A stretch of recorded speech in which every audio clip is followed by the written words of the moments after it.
Hello. I don't know if anyone's here because I had to switch screens. Sven, first. Boy, I've been having trouble with these live streams lately. Last time I did it, I was using my earbuds and it kept blinking out, so I had no audio. So sorry for the confusion. Hello, everybody. Sarah, are you in the chat? Have you tuned in over here yet? Audio's all good, everyone? Can you hear me? Let me see if I can clean this off. There we go. Hello.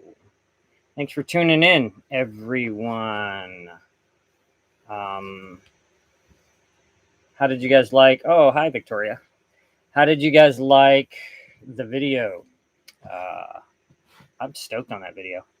Like I was saying, when I finished editing it, I was like, this is like anti-clickbait video film.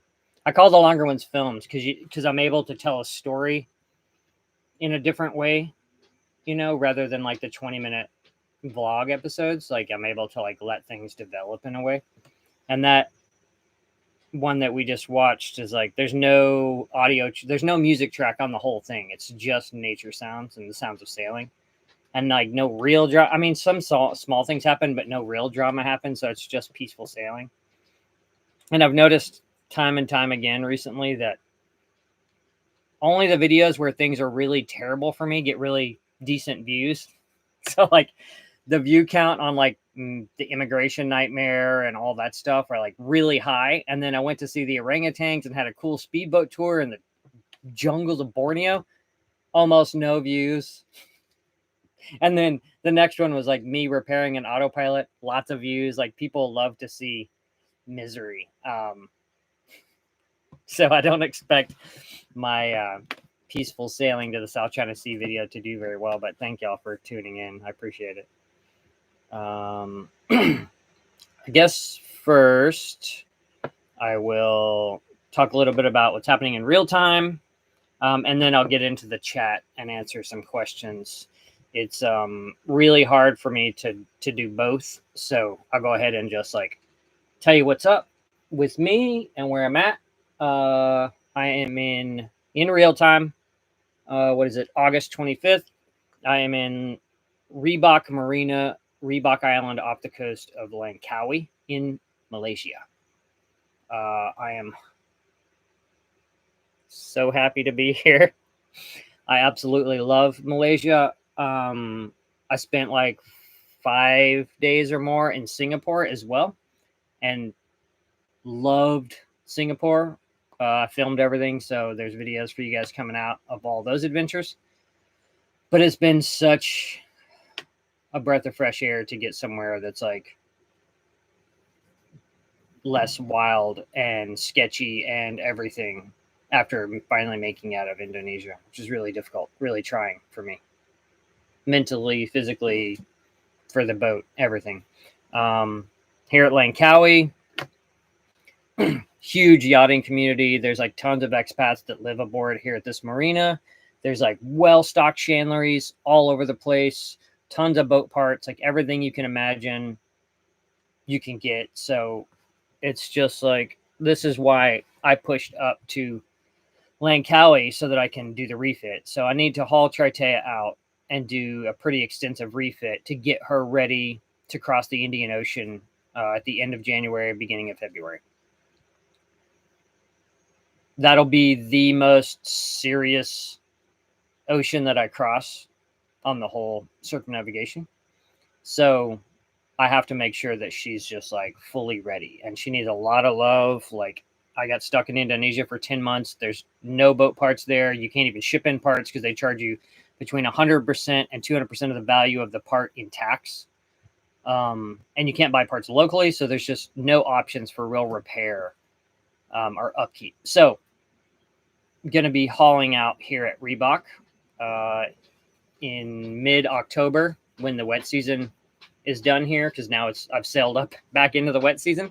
When the wet season is done here, we're going to haul out here at Rebak on the hard.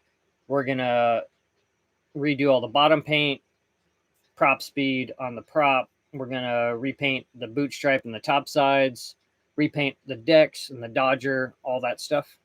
I've already started getting into boat work to where I've replaced every bit of running rigging on the boat, except for the topping lift, which I'm going to do as soon as we get done with this live. I'm going to head to town and buy the topping lift. But all new reefing lines have been installed, a new spinnaker halyard, a new jib halyard, a new main sheet, new furling line. So that stuff's all golden. Like I said, all it's left is the topping lift, because I bought the wrong size line the other day. So I'm excited to like refresh all that stuff.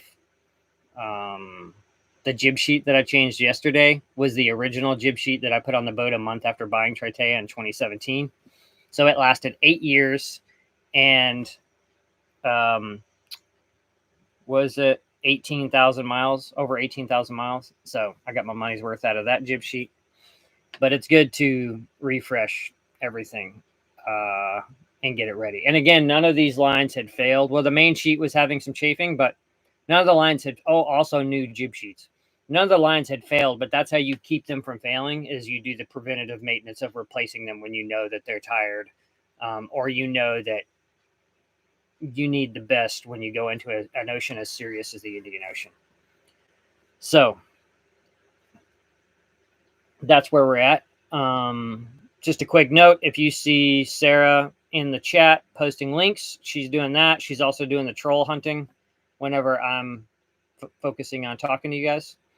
So if you see Sarah posting anything, know that we prearranged a list of links so that, she speaks for me in the chat. What else? So yeah, getting into the big refit. Talk about the engine. The engine limped me in here. Next week's video on YouTube will show a diesel leak revealed itself at Belitung. And I show myself doing a field repair on that, which ended up lasted me 900 miles, and it started leaking right as I was pulling in here. So I was proud of that field fix. But that's all on next week's video. So with the engine, I think that the lift pump is failing, and that's what's making it really hard to start. So now that I'm here somewhere safe and I can actually get proper Yanmar parts, I'm going to replace the lift pump, and I'm going to replace every single fuel line in the entire system. So I'm just going to take it all out, put in all new fuel line, and have the valves lashed and all that stuff. And yeah, try to get her really tuned up and happy. That hopefully that works out. We'll see. But that's where we're at with the engine fiasco. I have a little bit of a spoiler alert here, but when I was at Belitung, I had anyone that follows me on Instagram already knows this, but I had a near lightning strike situation happen that cooked my lithium bank. So it completely toasted one of my lithium batteries, and then the other one became very unstable. So I haven't had like a working electric galley for, I don't even know how long now. I can't remember the date when that happened. But I've been cooking on a little propane stove, or a little butane stove. And it's like lightning. It doesn't matter how good the electronics are. If lightning wants to destroy it, it will destroy it.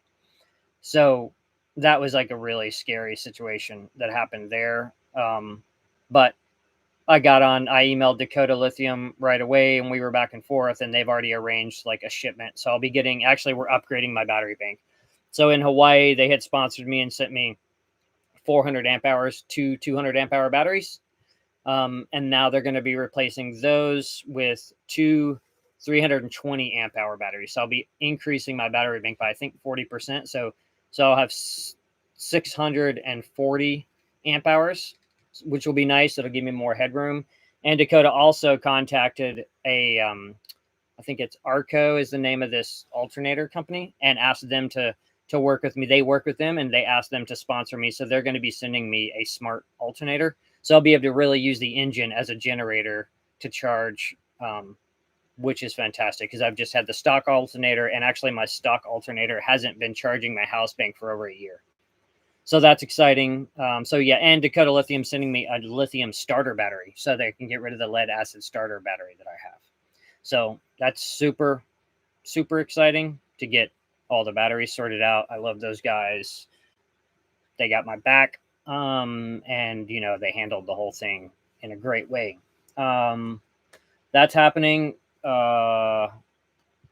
This really cool solo sailor who is like one of the main people at the Single-Handed Sailing Society, Randy, who me and Victoria went sailing with him in San Francisco.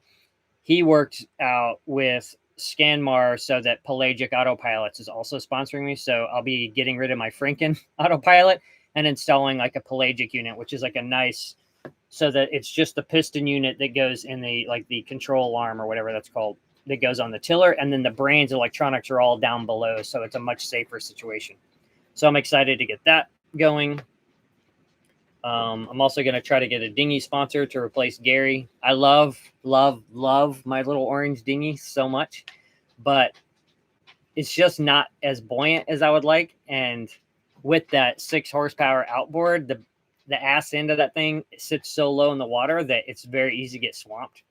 But if it wasn't for that, I would keep that dinghy the rest of circumnavigation because I absolutely love it. But there was a moment I had to transport myself and 2 customs officers in Borneo across that river, 3 grown men in that little Fisher Price looking dinghy. And we were like barely, like we were so close to, and those dudes looked terrified. They were holding the rails like that, just like staring forward. And then some friends of mine brought them back in their proper dinghy. But that was a moment I was like, okay, I'm going to be going to wild places by myself. I probably need to get a dinghy that's not going to get swamped. So I'm going to try to get a dinghy sponsor. We'll see how that goes. Someone just said Sam Holmes hated his Pelagic. Yeah, I know Sam had problems with it, but Falcon on 59 North that I saw, they had a custom one made, and that thing was fantastic and amazing. And it was right by my berth, and I didn't hear a sound. So I don't know if Sam's had problems or what, but I'm not worried about it. What else can I talk about? So yeah, big refit happening on Triteia. Lots of stuff getting refreshed and fixed.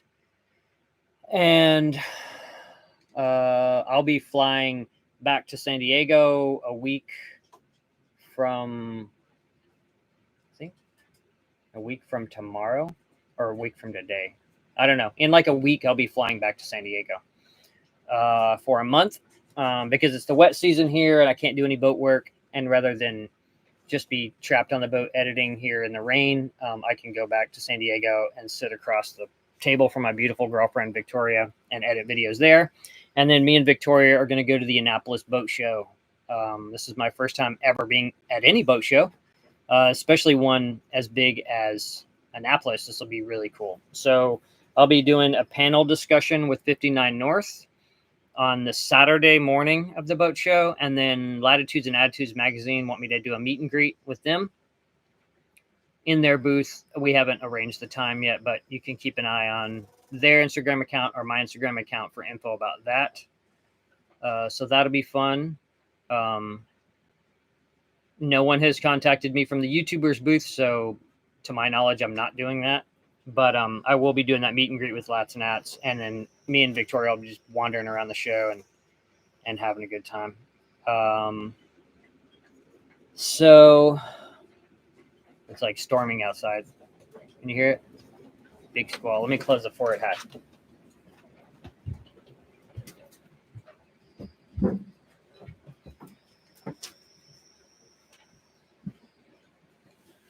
Big squall blowing through. Let's see. Oh, Sarah, will you post a link to my new article in Yachting World? So I have a new article. Yachting World has their current issue that's out is all about circumnavigating, and they had asked me to write the solo, the article about solo sailing, circumnavigating solo. So in the new issue in print on newsstands now for Yachting World is that. You can also, they have it online where you can read for free. Sarah just posted it in the live chat. I'll try to remember to put it in the description of the video as well. but it's on their homepage at the moment that this video is out.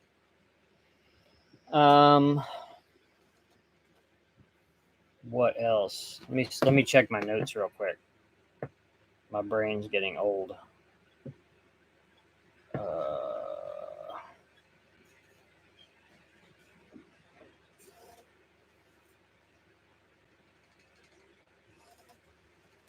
Let's see. Yeah, I think that's good. Okay, so I can pop over and check out some of the live chat. You guys have any questions? I'll try to. It's really hard. That thing like goes fast, but I'll do my best. If you guys want to, any questions you want me to address in the live chat, that would be cool.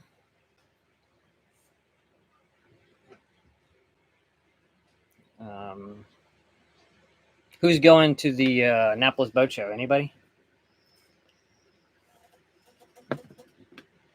Someone asked if I read Lord Jim by Joseph Conrad. Now, I've read quite a bit of Conrad, but I haven't read that one, I don't think.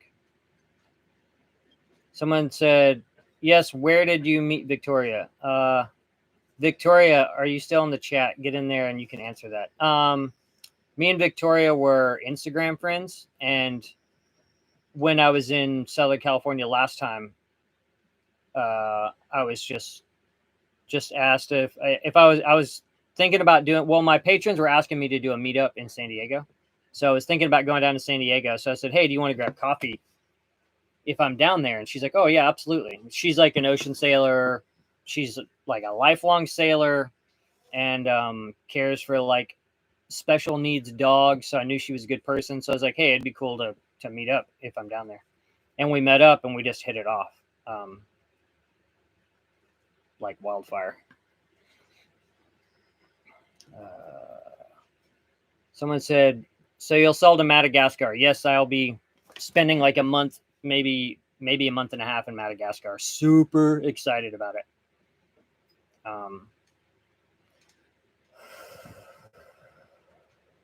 Someone said, long-time follower, going to a 3-day surf on Santa Cruz Island tomorrow. Been following you from the beginning. Yeah, I guess you're going to go to Surf Tower. Santa Cruz is great. It's awesome. And there's not many people in the lineup at the surf at Santa Cruz Island, so you're going to have fun. Someone said EPIRB lifespan. I don't know. I would, a good friend of mine named Google.com can probably answer that question better than me.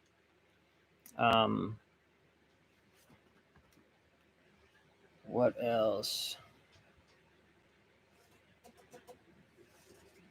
Let's see here. Andaman Islands. No, I won't be stopping at the Andaman Islands because I'm not stopping at Andaman Islands or at Sri Lanka because I want to save extra time for Madagascar. So I don't want to take up extra time at the beginning of the season. So I'll be sailing to the Maldives. I'll probably spend a month, 3 weeks to a month in the Maldives, and then Chagos for a week if I can swing it, if they give me the permit and I can afford it.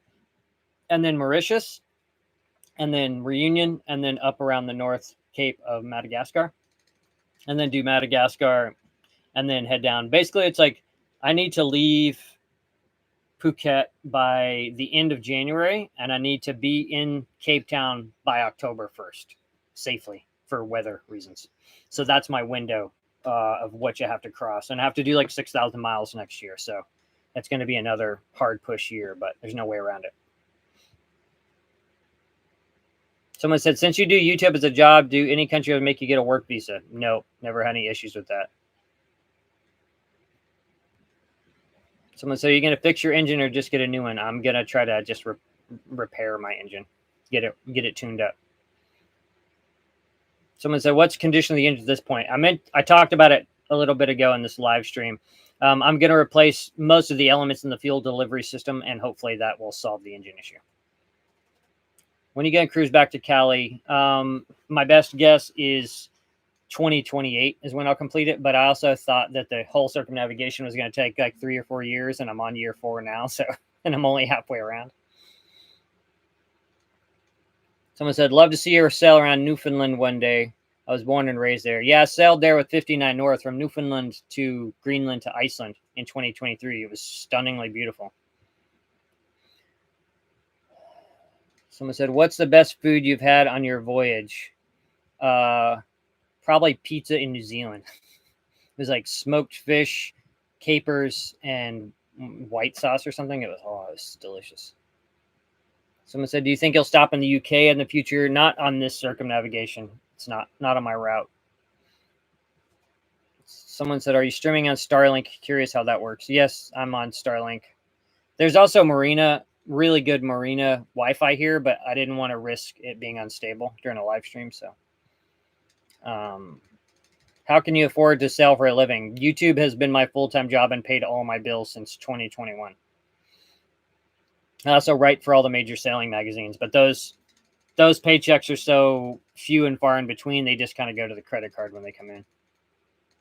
So someone said, still undecided about Cape Horn. Highly unlikely that I'll do Cape Horn. After what I experienced with like failures in Indonesia, it made me realize what it did was it made me realize something very important was that I spent 4 years refitting this boat and invested over $30,000 to get her ready to go blue water sailing.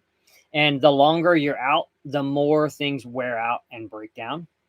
And I'm going to be here for like 2 months, working on the refit. Well, the boat will be here for 2 months, but I'll be working on the refit for a month and a half to 2 months total.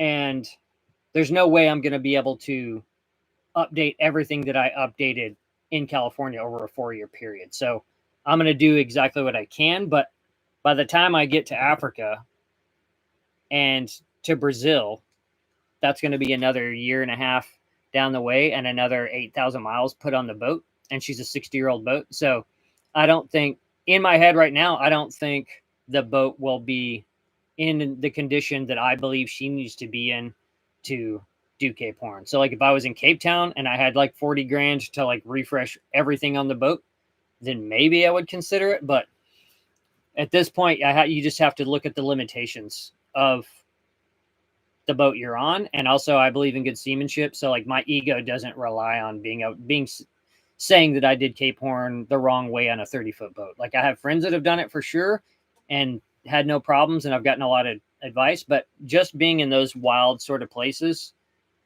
after what happened in Indonesia, where, Indonesia is not even that wild. You just can't get anything. Like there's no weather in Indonesia, where Cape Horn and in the canals of Chile is like a whole different thing. So I don't believe that Triteia will be in a condition to handle that sort of challenge. And it would be a shame to like let my ego take us down there and then me lose the boat, because of my ego. So at this point, I highly doubt that I'll do Cape Horn.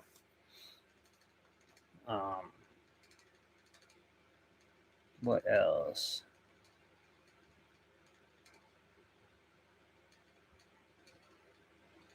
Someone said, am I going to meet up with Sam Holmes? Yeah, Sam's been texting me since before he texted me when he bought that boat. And then we've texted a few times since he's been in Phuket, and we're going to try to cross paths, but we'll just see. I don't know what his timing is.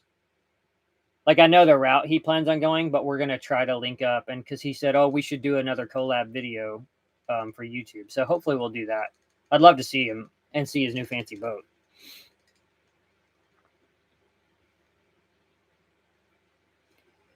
What else?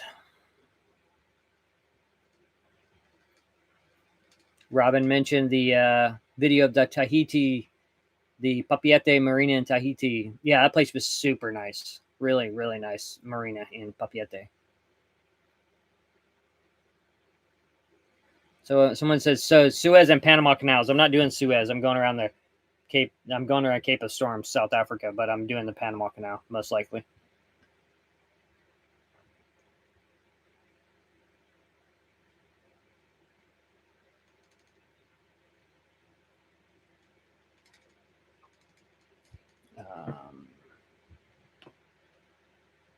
What else?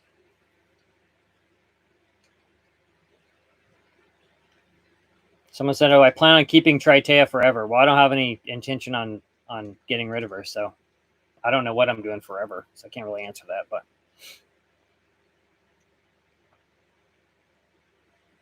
any more questions? Someone said, you thought what you do and you finish the trip. There's no finish the trip. I mean, I'll complete the circumnavigation and then I'll wait in Southern California for the Mexican hurricane season to finish. And then I'll go out for an open-ended wander. It's always been my plan to just keep sailing. But this is a very specific sort of loop. And then after that, I'll just keep wandering the world by sail and seeing as much as I possibly can.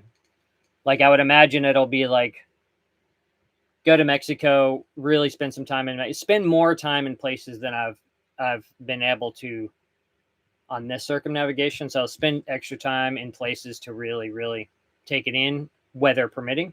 And then go to the Caribbean, up the East Coast of America, sail across to Europe, UK, Scotland, Norway, all that stuff. So see everything that I missed on this circumnavigation and really just crawl around the world. I'd even love to, like, at some point go into the canals in France, drop the mast and like drive the boat through France, through the canals to the Med that way.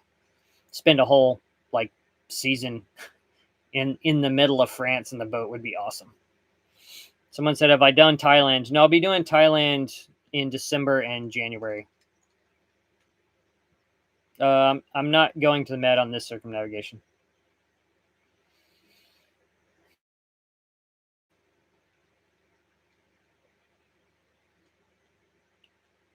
Someone said, would you ever consider taking crew on? Nope, not on Triteia. I learned my lesson on that one.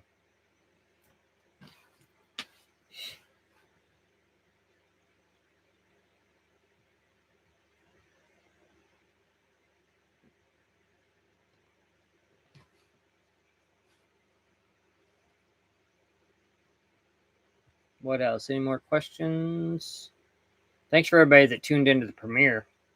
I hope you liked the video.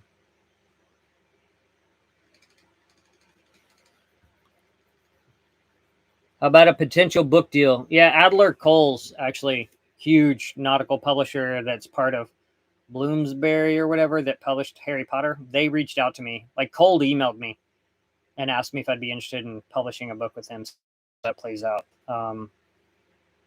I spoke with John Kretschmer about it, and he wants to put me in touch with his agent so that it can all go through the proper channels. So we'll see how that plays out. I never count my chickens before they hatch.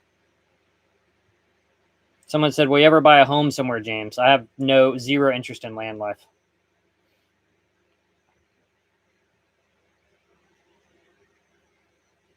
It says, what are the challenges ahead of the Indian Ocean? The Indian Ocean has like very, very serious weather.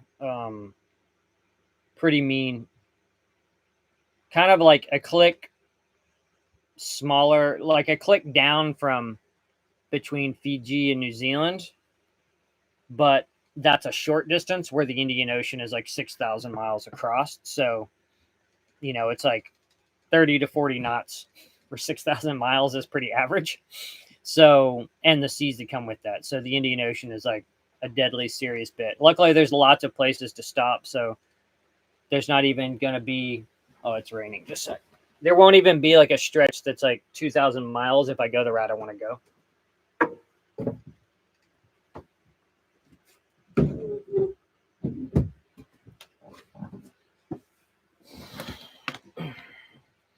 So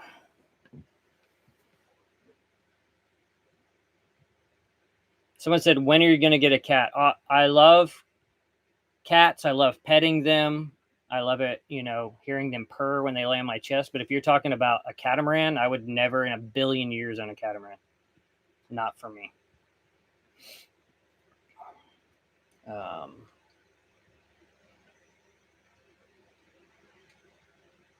Have you ever seen the green flash? I've only seen it once. And I thought it was like a hoax because I stared at the sun for so many years and never saw it. But me and Sarah were in, where were we, Sarah? Morro Bay? We're standing on a pier in Morro Bay. Last time I was in the States. Somewhere. No, Morro Bay or Avila. Oh, Pismo Beach. And we saw the green flash. And it's funny because she always saw it, wanted to see it too. And I had reached a point where I thought it was a hoax. I didn't think it actually existed, but we actually saw it. And we both saw it together, so we both could be like, oh, it really happened. So that's the only time I've ever seen it.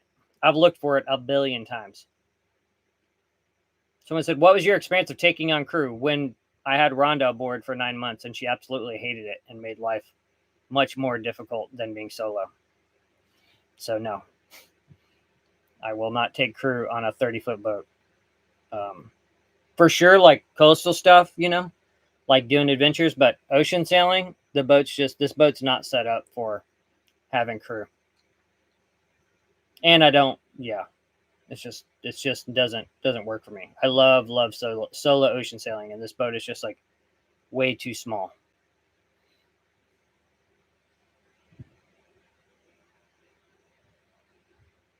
Someone's asking about boat security. You need to elaborate. I don't.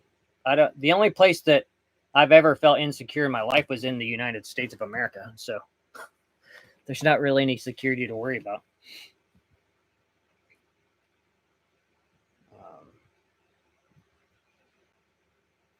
Someone said, do you still have to pinch yourself sometimes to make sure you're really doing it still? Absolutely. Like every once in a while. I think, when did it happen recently? Probably when I was in Singapore. I was like, wow. I sailed the boat to Singapore. Oh, another time it happened was like seeing monkeys on the beach in Indonesia for the first time from the boat. I'm sitting on the boat watching monkeys on the beach. And I was like, I sailed this boat so far that I'm watching monkeys on the beach. That is so crazy. So yeah, I definitely have those like, I can't believe this is my life moments regularly.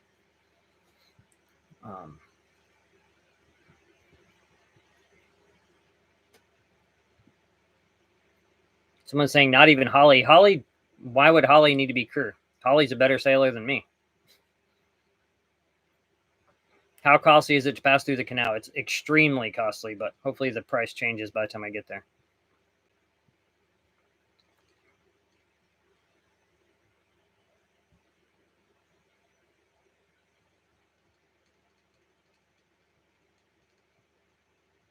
What else? Someone said, are ramen noodles your main diet? When I'm on a pitching and rolling boat in the middle of the ocean, yes, ramen noodles are an easy option for eating. But no, they're not my main diet. Someone asked about the Garmin Navionics issue. No, I did not get it fixed. It's just I kept the iPad offline so that they didn't do anything. They couldn't communicate with the network. It's still insane to me that they did that. I've had so many people reach out to me too, and even this guy Bowen Mercy, who's trying to sail back to Australia to sell his catamaran. He messaged me the other day. He was like, "Hey, did you ever figure anything out?" And I was like, "No," but I'd gotten an email saying that they were going to be available soon, or they were available now. And I sent it to him, and he was like, "Damn, it's not available for Australians yet," which is insane because that's closest region. So,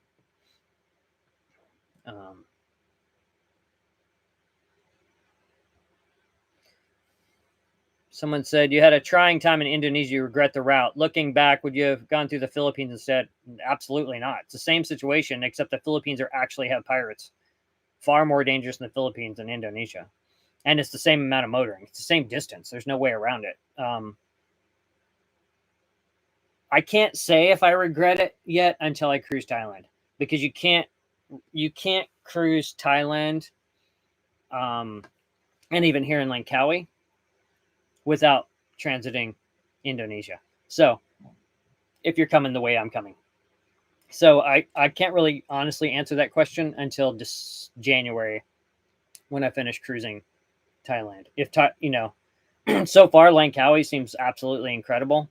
The Malacca Strait was just like, it was just 400 miles of kind of nothing. It was just a hopped up it. There wasn't much to see, but the crown jewel should be cruising Thailand. So if Thailand's as amazing as I think it's going to be, then yes, I would say that suffering through Indonesia was worth it. We'll see though.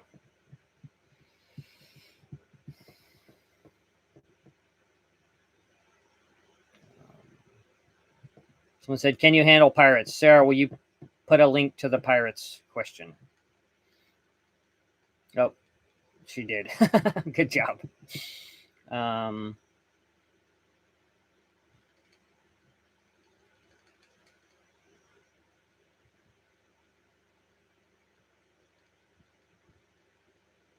India is off the books. And yeah, I'm not going to India. Is an absolute nightmare for cruisers with bureaucracy and not really any facilities for yachts. And it's also like out of the wind route because I'm heading down to Madagascar. So India's not. India would, I guess, would make sense if you're going to the Suez Canal, but I never looked at that route because it didn't interest me.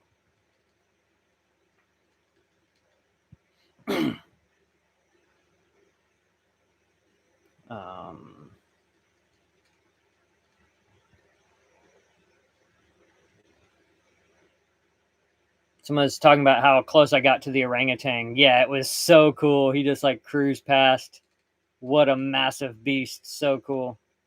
Someone said, why is so short in Singapore? Well, for one, it's like obscenely expensive. Like crazy expensive. So I didn't stay there long, but it was, I wish I could have spent longer in the Changi Sailing Club, which was a really rad sailing community, like proper sailors. I also met Fatty Goodlander and Carolyn Goodlander there, who happened to be on a ball, like a couple like mooring balls for me. So I went and visited with them and heard some insane stories. So he's like a legendary writer if you're not familiar with his writing. So that was neat to just stumble upon some like these legends at the Changi Sailing Club. But I wish I could have spent like a week just hanging out there. Really cool community. There's not much cruising to be done in Singapore. So I went to St. John's Island, which is kind of the only island. I didn't like it. And then I spent a night at one of the anchorages in the Western Islands. There's just not really any cruising to be had. And the marinas are extremely expensive. So it's all about cost and time. So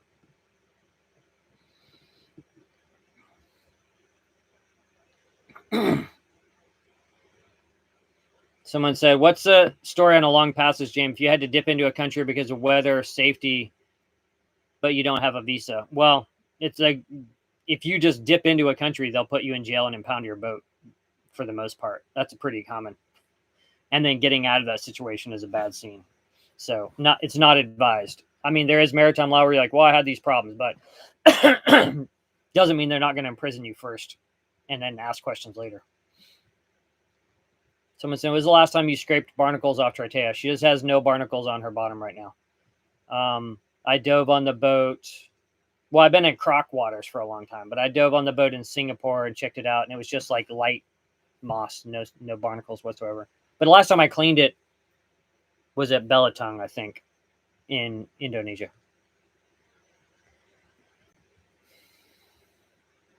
Someone asked about my route. Yeah, so I'm in Malaysia now. I'll do Thailand for December and January, and then Maldives, Chagos, Mauritius, Reunion, Madagascar, South Africa is next year's program. Victoria is going to be meeting me for Christmas in Phuket, and we're going to cruise the northern bay above Phuket. I can't remember the name of the bay because I'm just learning it all. But we're going to be cruising all of that for 2.5 weeks. So I'm pretty excited about that. Someone said next haul out. So I'm here at Reebok in Malaysia, and I'll be hauling out to start the big refit middle of October.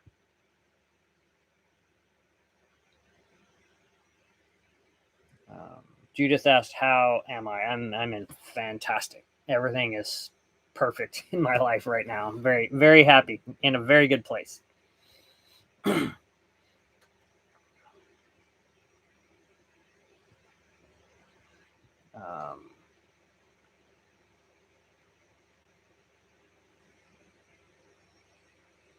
What else? Someone said, would I ever consider doing the GGR? I personally maybe after the circumnavigation, I might do it for a laugh, but I don't understand the point of sailing past all the magic in the world just to say I sailed in a nonstop loop. Like, it makes no sense to me. Like, my head, maybe I'm too logical, but like, one, I'm not a competitive person at all. Like, I don't understand competitive sports. It's like, oh, I can throw an inflated ball through that ring better than anyone in the world. I'm like, cool story, bro. Same kind of thing goes with like ocean racing and stuff. I don't understand it. It doesn't fit my mentality, and I don't know why you would sail past all these really amazing places just to say you sailed in a loop. I like the OGGR a lot because they have to use old technology, so I love that aspect of it. And I find the Volvo Ocean Race, I think they renamed it now, the Ocean Race or something. I find that interesting because all the boats are the exact same, even down to the weight of like the bags that come on board. So everything's the exact same. And that really just comes down to seamanship and tactician and like making decisions. So that is interesting to me. But for me, it's like not appealing.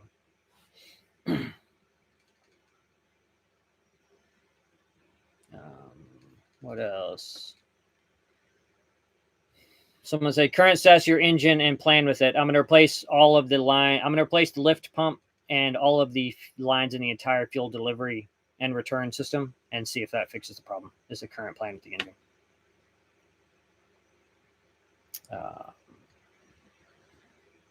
What else? Wow, it's already been 41 minutes. It's so fast. Okay, 223 people on. Hi, everyone. Thanks for showing up. Thanks, everybody that tuned into the premiere. I like that video. I'm into it. Nice, quiet, peaceful, easy passage. Someone said ding dong and ping pongs. Sounds like an OnlyFans account. What else? Any more questions?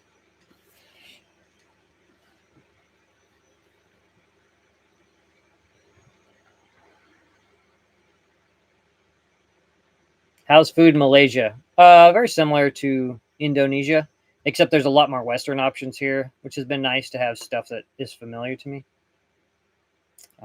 Thank you so much, Christopher. Appreciate that.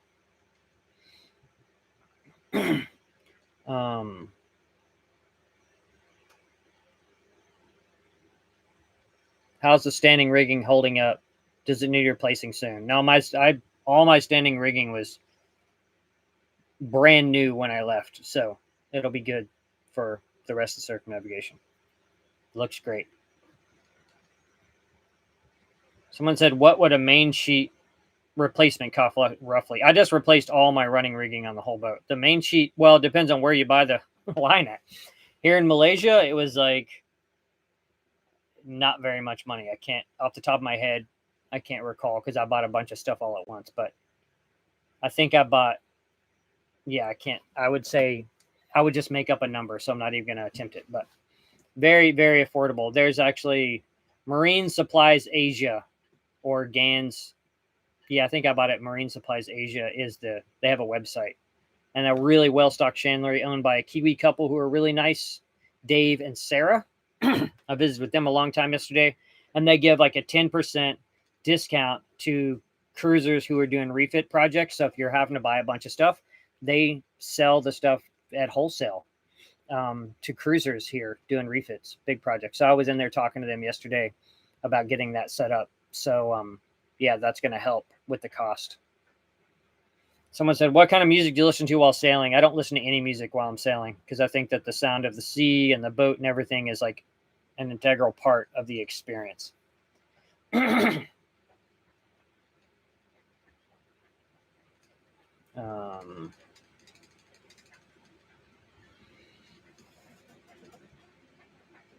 Someone said, probably missed any longer term maintenance to do. Yes, I'm doing a major refit while I'm here in Reebok to get ready for next year. There'll be I think there'll be 4 videos of the refit that takes place here on the hard at Reebok, Langkawi.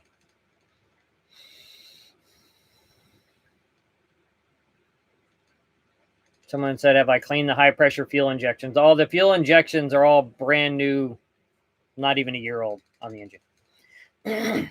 Someone said, how much does boat insurance cost while you're circumnavigating? Well, you can pay whatever you want, any variety of cost for insurance, but the likelihood that they will actually pay you out if something happens is close to zero. I've heard so many stories of like people getting hosed. Marine insurance is such a scam. And I wouldn't have it at all if you didn't have to have it for getting into certain countries.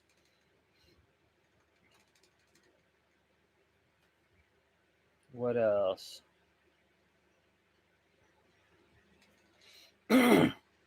Someone said, how much money have you pissed into that engine in total? Whatever it takes. I've had so many people like, why don't you just buy a new engine? Well, if there was like, if I could rub a lamp and a ferry came out and gave me 20 grand for a new Beta Marine, then I would do that. But the options are you don't have 20 grand for a new engine and you don't go anywhere, or you make do with what you have and you go sailing, which is exactly what I did. So what have I put into it? I put into it whatever required me putting into it. So frustrating. Someone said, when do you sleep while sailing? When I'm offshore and away from dangers. I like in the open ocean, you have the AIS on. I sleep in 2-hour increments when I'm in safe zones. So every 2 hours the alarm goes off. You get up, you check. You know, the AIS alarm will go off if a boat comes. If a boat is within 26 miles of me and is gonna come close to me, an alarm will go off. So I get up, you know, I'll know ahead of time. But otherwise, every 2 hours I get up, check the course, check everything, and then lay back down with the alarm set for another 2 hours. Sometimes the boat wakes you up if a squall hits or something like that. So when I'm coastal, if I'm like really doing like a night coastal passage, which you can't do in Indonesia or Malaysia, but in other places where it's possible where you can get safely offshore and do a night coastal passage, I'll sleep in the cockpit in 15-minute increments and get up every 15 minutes. And that I really get into this sort of rhythm to where I wake up before the alarm even goes off, to where you just kind of do these power naps and you get up and check. Sailing from Thursday Island to Tual, Indonesia, I did 1 hour sleeps because there was so much traffic and stuff like that. So that's how I go about my sleep watch.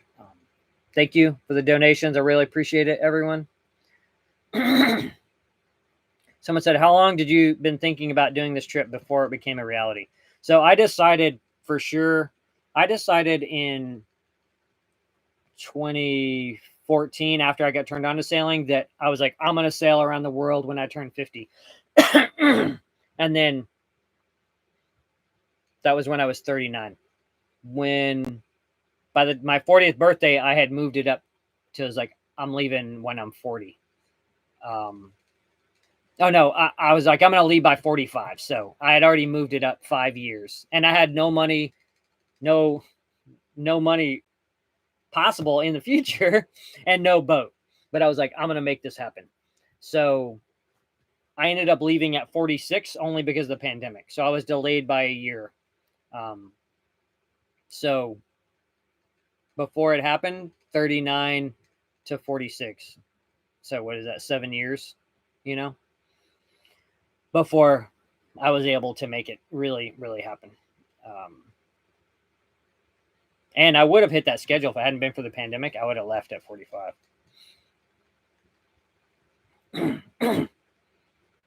Someone said, when you lost your rudder, did the drogue stay on course, or was it like hand steering the whole time? I had a wind vane, but the wind vane wasn't powerful enough to offset the weather helm of the sails. So the wind vane handled keeping us on course, but the drogue offset the pressure, so it allowed the wind vane to do its job. And I had an auxiliary rudder wind vane, but it was a vintage model Sail-O-Mat. It wasn't as badass as a hydro vane, so it wasn't powerful enough to handle the boat without. If I had had a hydro vane, I wouldn't even have needed the drogue. It would have been a non-issue. So hydro vanes are remarkable, and it literally would have been like a non-issue if I'd had a hydro vane. Someone said, do I ever get seasick? Very rarely now. When I first started sailing, I got seasick every time I went sailing, every time.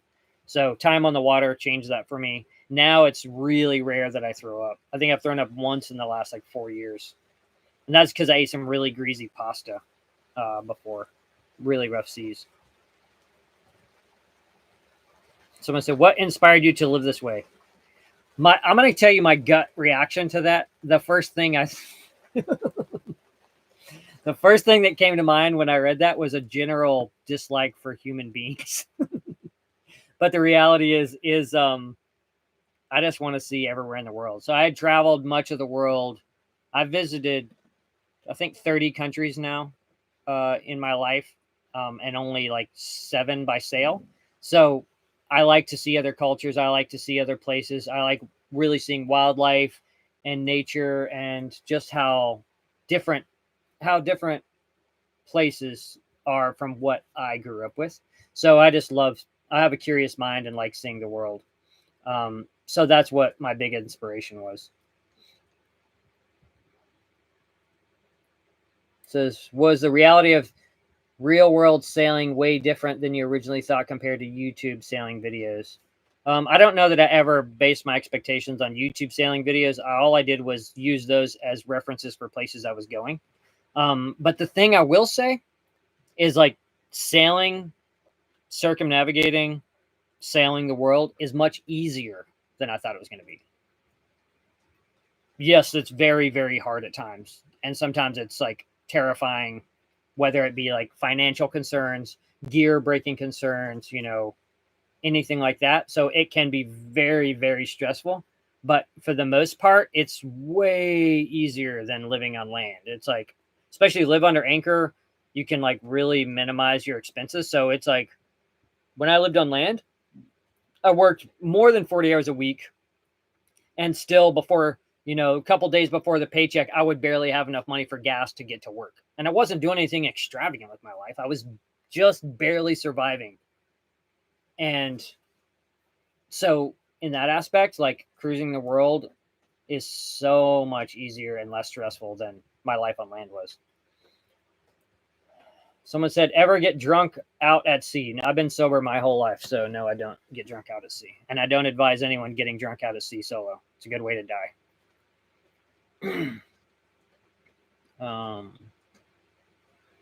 Someone said, what led you to explore Indonesia and the Philippines? Ever thought of crossing your...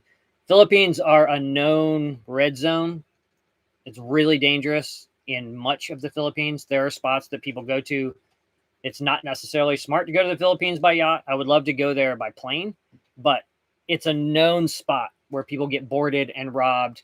And in the distant past, people had, like a whole marina was taken hostage and like Germans were executed in the jungle trying to get ransom. So zero interest in the Philippines by yacht, none whatsoever. The only reason I thought I was going to be able to make it through Indonesia in like 2 to 3 months. And the main reason I was going through Indonesia was to see it, but mainly so that I could get to Malaysia and Thailand, specifically Thailand. So that's how I ended up going through Indonesia.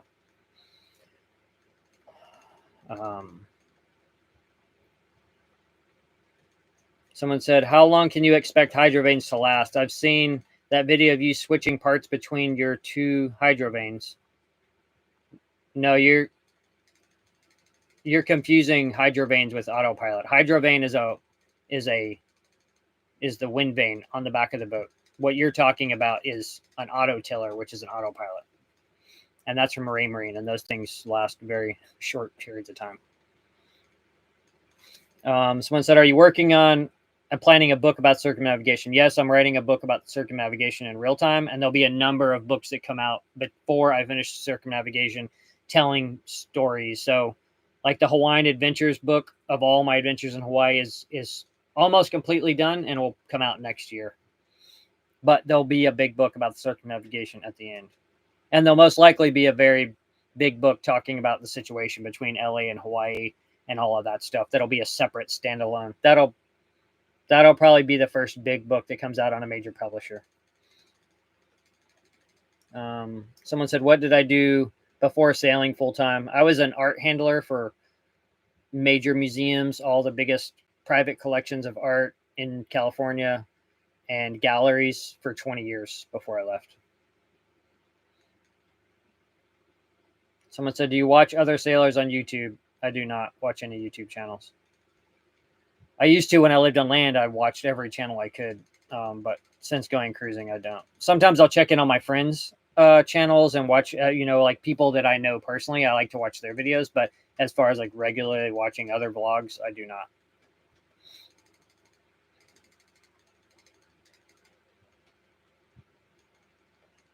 Someone said, are there time of the year when Indonesia has wind and your trip would have been better? There's almost never any wind in Indonesia. The video we just premiered, was at the peak of the wind season for Indonesia. That's supposed to be the highest winds, and I was doing like 3 knots for 2.5 days. There's just known to be very light and no winds in Indonesia, and it made worse by the fact that all the diesel is dirty, so it's really difficult. You know, you have to motor. I motored 2,000 of the 3,000 miles that I transited through Indonesia. Says, any children or grandchildren? No, I have no children.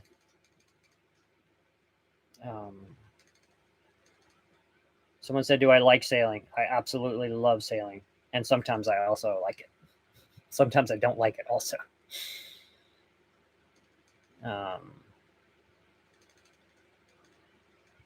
Someone said, would it be unsafe to sleep longer than 2 hours straight in safe zones? Probably not, like some of the old time books, but they would sleep for, 4 to 6 hours at a time when you're in the middle of the ocean. But they also had a fraction of the sort of like dangers back then than we have now as far as traffic in the ocean goes. But I'll say, just to give you a kind of a scale, between Los Angeles and New Zealand, which was over 8,000 miles total, I only saw with my eyes or on AIS 6 ships in 8,000 miles. Between New Zealand and Australia, which is 1,100 miles, I saw 12 ships. And then between Thursday Island, Australia, and Tual, Indonesia, which is 700 miles, I saw 36 ships with my eyes, some word on AIS, and thousands on AIS. So that gives you an idea of like how different it can be in different places, and how you have to adjust for that.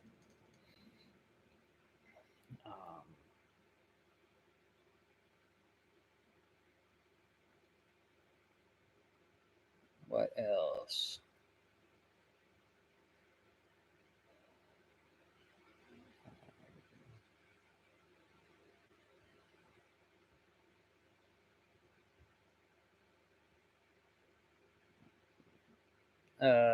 How's my new dinghy working? My new dinghy's pretty awesome. It's just not as buoyant as I would like.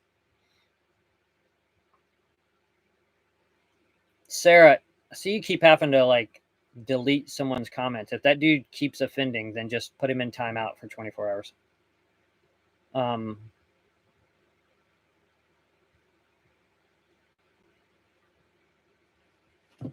else?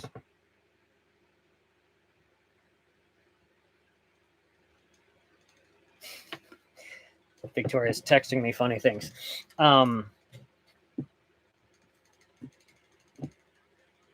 What else? Victoria, do you have any questions you want to put in the chat instead of texting me? Someone said he doesn't smoke. Oh, Robin said he doesn't smoke, but Popeye always smoked. I do like spinach, though, so me and Popeye have that in common. Someone said, how many gallons of water on average do you need in a week? Not really sure. I think I can try to consume, drinking wise, about half a gallon a day. But then since the problem was I was going through more water because the electric seawater pump that I installed last year in Australia failed like 4 months out. So I'm going to put in a foot pump because I don't trust electronic pumps. I want to put in a foot pump for the seawater so then I can get back to doing a lot of the stuff, dishes and stuff in seawater. But you can't do it in places like this, like, coastal stuff where it's kind of, the water's kind of skanky.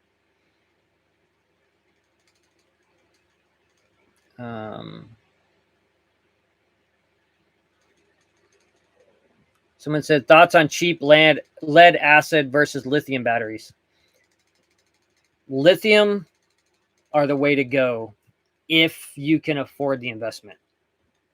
Now, I came from like no money, so I can understand.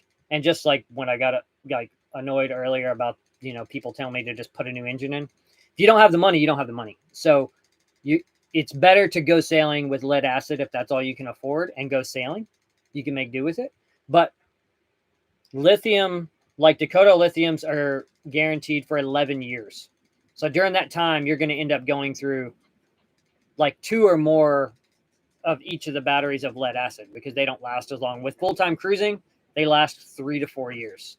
Lead acid also if you have like 200 amp hours of lead acid, you only have access to less than 100 amp hours of that battery capacity, because you can't take them down below 50% without damaging the battery. With lithium, if you have 200 amp hours, you have access to almost that full 200 amp hours without damaging the battery. So you're actually getting double the capacity for what the same numbers are. They're also lighter and they charge 5 times faster. So if you can manage, and people like here, there's a lot of people that build their own lithium cells and BMS and all that stuff. So there might be ways to slowly build your own setup. But again, it comes down to money. It's better to actually go on an adventure with things that aren't the best if it means not going on the adventure. So my advice is, like, if there's a way you can figure it out, then lithium is the way to go 100%. But again, the adventure is more important than having the best. Someone asked if I have a storm cell and I've had to use it. Yes, I have a storm cell and I've never, ever had to use it. I don't think anyone needs it. If you're sailing in the correct ocean at the time of year you're supposed to be sailing in that ocean, then you shouldn't need storm cells kind of ever. Boy, it is like going off outside.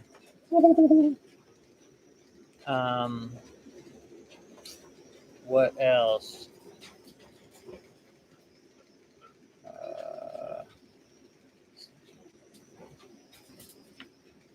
How do you keep mold and mildew down? By wiping everything down with vinegar, like every couple weeks.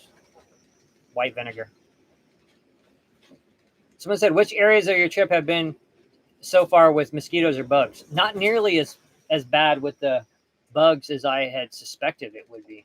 Like around here and in Indonesia, I put on the bug spray a lot. Like just the spray stuff, because I'm worried about dengue fever. I know a couple people that have got dengue, but yeah, the bugs haven't been nearly as bad as I had always thought that they would be. But I also keep the hatch closed with like a bug screen over at night and stuff when the lights are on, but not too bad. Someone said, thoughts on a Pearson Triton versus your Alberg 30? Well, a Triton is like 2 feet smaller, and my boat feels very small in a big ocean, so I definitely wouldn't want to lose 2 feet. But Tritons are badass blue water boats, but you got to be even tougher than me to circumnavigate on a Triton.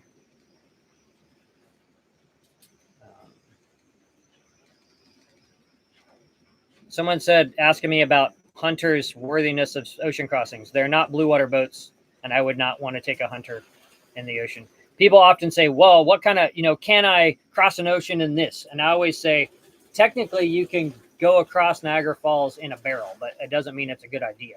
Is it possible? Maybe. You might have success, but it's not. Hunters are not designed.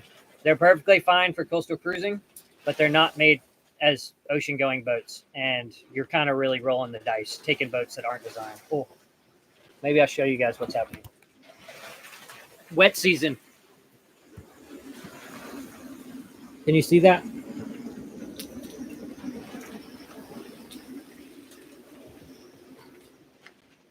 Big spooky blowout there.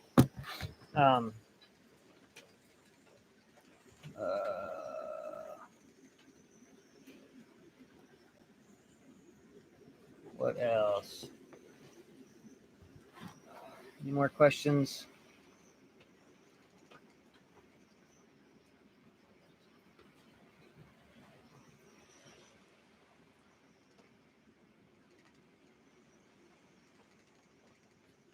Someone said, what would be the average cost of a boat that would take you across oceans if you were a lot of the work yourself? I would guess, depends on the size of the boat, but a small boat, you get a small boat sailing, which means that you're going to have less cost in the long run. Like, that's why I chose a 30-foot boat. I don't know, at least $35,000, and that's if you buy a boat that's like in kind of any boat that you buy, you're going to have to do a $20,000 to $30,000 refit, most likely, to get it ready for ocean sailing, with the exception that sometimes people buy a boat and they spend years getting it ready to go sailing and then never go sailing. So if you buy one of those boats where somebody gave up on the idea, then there'll be a lot of stuff taken care of. But yeah, that's, but I did it paycheck to paycheck for 4 years. So it is doable. It just depends on, how hard you want to work.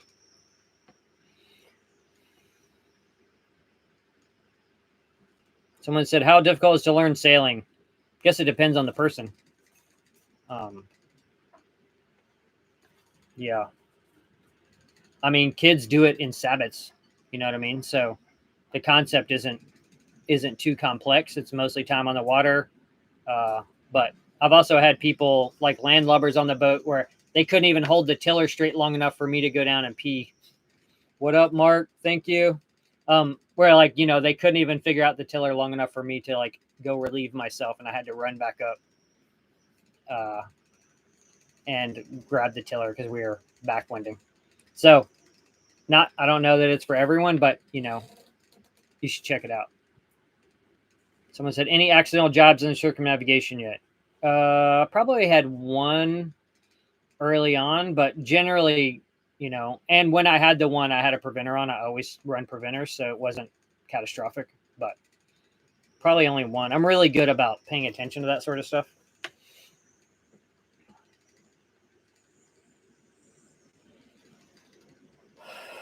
Someone said, what's your dream boat if you had 3 million? Probably a KM. Same, you know, yachts, the aluminum lifting keel boats that are high latitudes like Skip Novak has. Those are like super amazing boats. But on a less millions, like Passport 40s are awesome. Babas are really awesome. Masons 40s, 44s are really good boats. Mark's Valiant 40, really great boat. Killdragger, who I want to give a minute to say congratulations, Mark of Killdragger, for completing his Pacific Loop. Mark, will you post your website or your YouTube channel link in the chat so people can go follow your channel? I remember me and Mark talked, I don't remember how long ago it was, before he started his Pacific Loop. We were talking about routes, and I was suggesting things and about different ways he could go based on the time he had available. And I was so proud to like get to follow his journey and watch his tracker. And then they had a hell of a push from Hawaii back to LA. Brutal. The Pacific High just spanked them so hard. So it was awesome for me to see Mark complete that after like, you know, working and just cruising Southern California for so long and knowing that he wanted to do bigger sailing. My heart explodes. I was so proud of him and stoked for him that he got that experience. So Mark just posted his YouTube channel in there. Please head over there and follow his channel. I love that dude.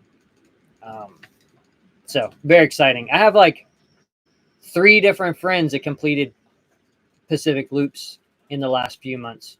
Mark and my friends on Raise the Main, Canadian family I met in Australia. They just made it back to Canada.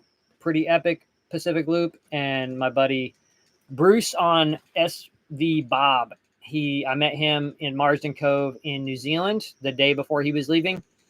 And then he sailed up all the way up to Japan, cruised Japan, sailed over, did the Pacific or did like British Columbia and Pacific Northwest, and then all the way down Mexico, Marquesas. Actually, Mark and Bob met at Catalina, and they may have seen each other in the South Pacific too. I can't recall. But then, yeah, now Bruce is in Fiji, just completed his loop, and he's going to head back to New Zealand.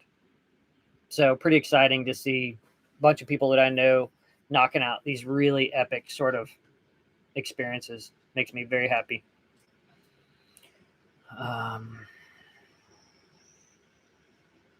Someone said, what's the roughest seas that you have sailed? Probably sailing to New Zealand without a working engine. Really gnarly storms down that way. Oh, and probably crossing Cook Strait, which is in the Roaring 40s. So, yeah, that was like super scary and violent. What else?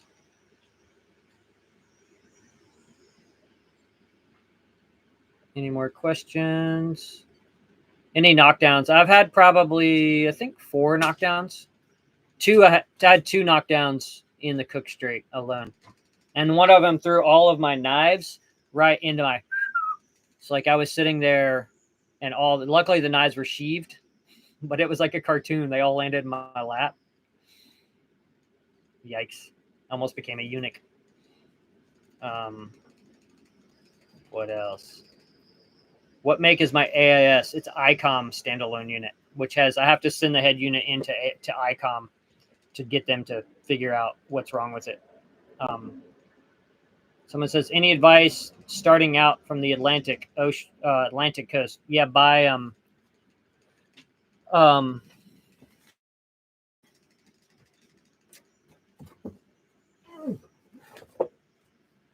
buy Jimmy Cornell's books, all of his books, and read every bit of it, and he will tell you everything you need to know about crossing any ocean in the world.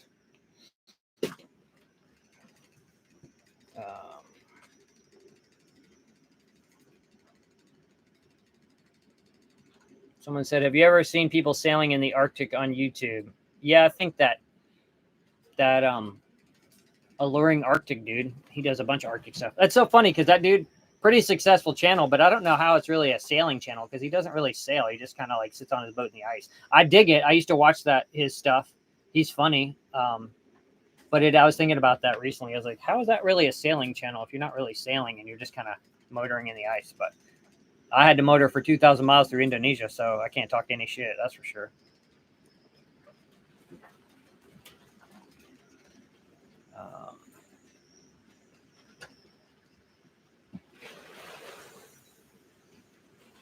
Someone said, have your electronics ever failed because of lack of solar power? No, they have not. Someone said, do you do rain catchment? Yeah, it's like it has to be raining probably kind of like biblical amounts to really catch any decent amount of rain with my setup. So I'll catch it when I'm places and fill up like collapsible buckets in the cockpit just to do washing usually. But I haven't had any situations to where I had to do it for drinking water.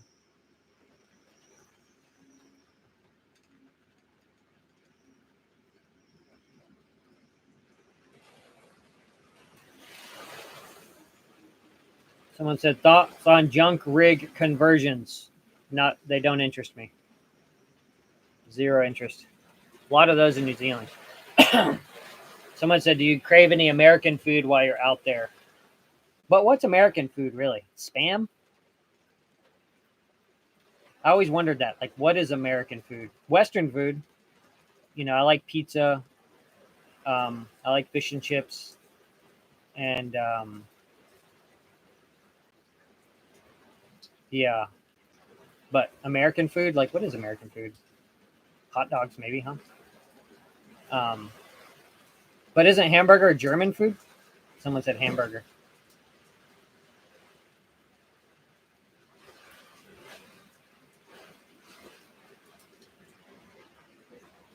Someone said, been since Anacapa Island, where I almost drowned. I almost drowned on San Miguel, but yeah, not fun experience. Super bummer. 1 star. Would not do again. Someone said, American Samoa or Western Samoa? Never go to American Samoa. Go to Western Samoa. All my friends that went to I got so bummed I didn't go to Western Samoa, or actually what they just call Samoa. All my friends that went there, it looks amazing. A Western Samoa is terrible.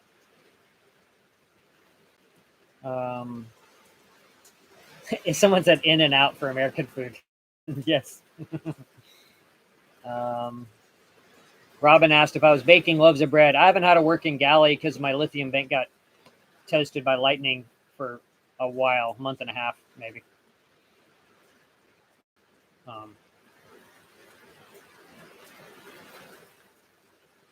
Someone said, is it real expensive to live in Hawaii? Yes, insanely expensive to be in Hawaii.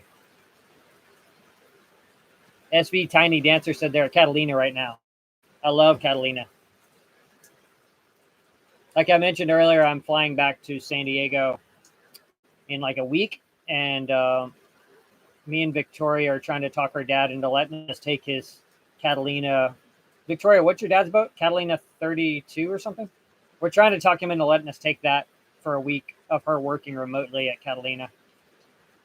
But we'll see. I'm not sure if that'll happen or not, but that would be fun.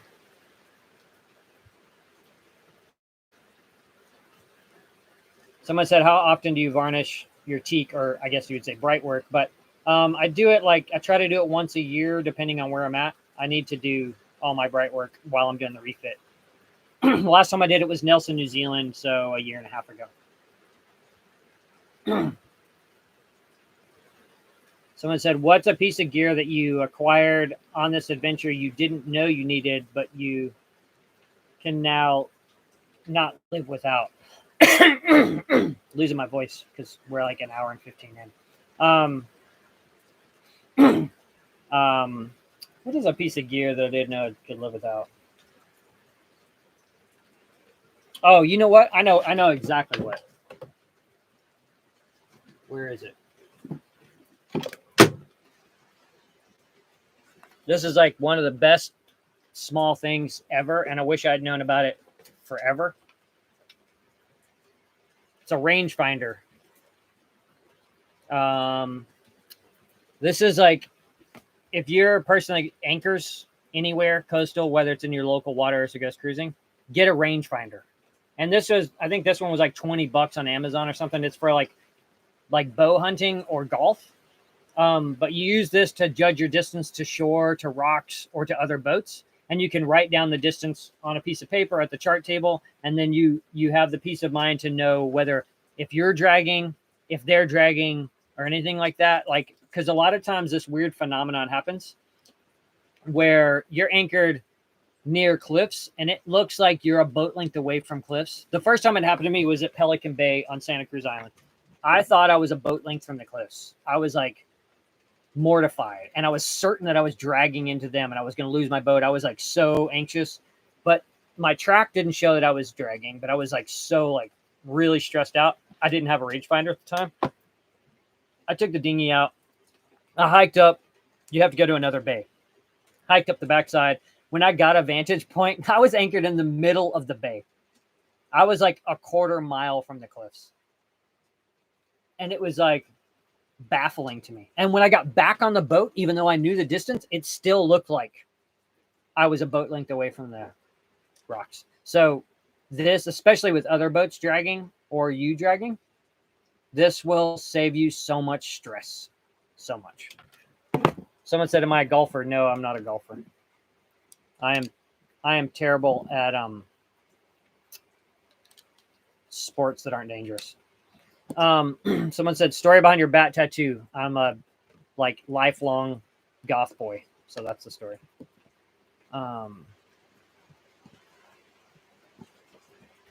Someone said, which place is the best to look to buy a boat like yours? Used to be like Craigslist was where I found my boat on Craigslist. I guess nowadays people use Facebook Marketplace. I'm not a Facebook person, so I don't know. I can't say. Yacht World or whatever sells a bunch of boats worldwide, but I think Craigslist is like a good spot. Southern California has really affordable boats that are in really good condition because there's no weather there. So none of them have like tons of water damage because there's not any.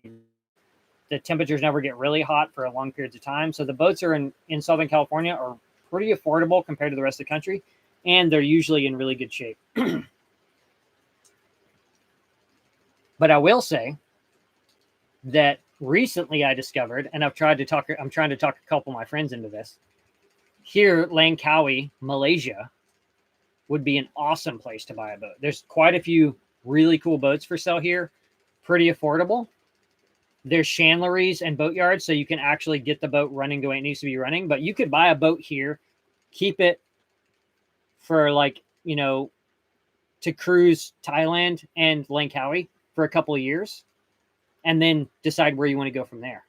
But I have a couple friends I'm really trying to like talk into like buying a boat and moving here for part of the year to cruise, because this is a great spot for high adventure without, if you don't have the ability to do like massive ocean crossings like I do.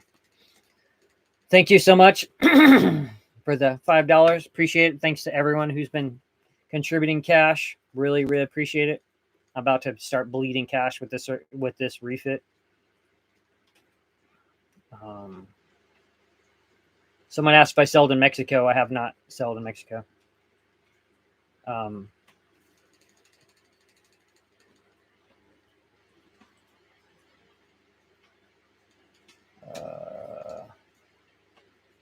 What else?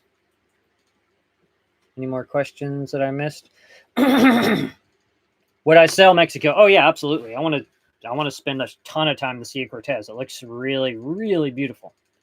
Really cool. Someone said thoughts on catamarans versus single hulls. Well, I don't need training wheels, so I like monohulls myself. I think catamarans make sense for families, big families, because of the space situation. I don't think of catamarans as actual sailing. It's just not the same thing at all. It's like a motorboat with a sail. Can you move across oceans by the power of the wind? Yes. But you know what else you can do on a catamaran very easily is capsize and the boat is lost forever. Because if you're carrying your kite for too long and the wind gets up, I've read multiple accounts of catamarans quietly capsizing in very calm conditions because the wind got up and they were carrying too much sail. Once they start that over motion, there's no recovering them and there's no saving it. The boat's done. Where like a monohull can do a full flip underwater, come up, and sometimes even the rig stays up and they keep sailing. So I have zero interest in catamarans. That being said, like if I was going to charter a boat in the Caribbean for my brothers who aren't sailors to like come and spend a week with me or something, I would probably charter a catamaran so that it was comfortable for them because they're not sailors. So I think that they have their place for certain situations, but I have zero interest in them.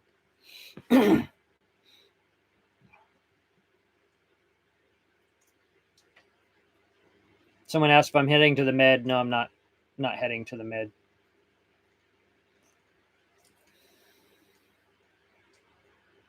Someone said, is Hawaii affordable if you stay on your boat more? Well, in Hawaii, you're not allowed to be under anchor anywhere for more than 72 hours. So they don't, just like the rest of America, or at least the West Coast of America, they make it illegal for people to live under anchor because they want to force you to pay high rents. And then in Hawaii, there's a wait list for almost all the marinas. So you have to move around marina to marina. So it's not, they want to force you to pay high rents. So that's like standard American practice. Someone said, would it be cheaper to truck your boat rather than go through the Panama Canal? I would never in a billion years truck my boat across that would eliminate the entire circumnavigation. So no, I wouldn't do that. Someone said nonfiction or fiction. I don't read fiction. I don't have time for fake things. If I want to have fake things in my head, I just watch movies or TV shows.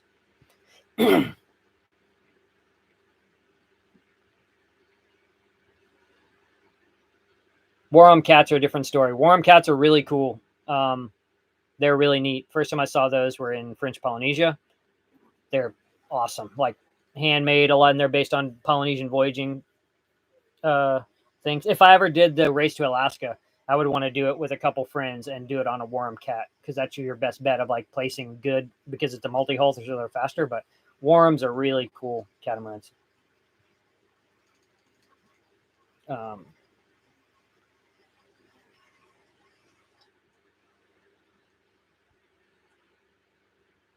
Access Media, who's been a long time tuning into the channel, is asking when the next haul out. I'm hauling out here in Malaysia mid-October. And I have a month booked out. We'll see if it takes longer than that. Hopefully I can get it done in a month, but mid-October is the next big haul out and refit.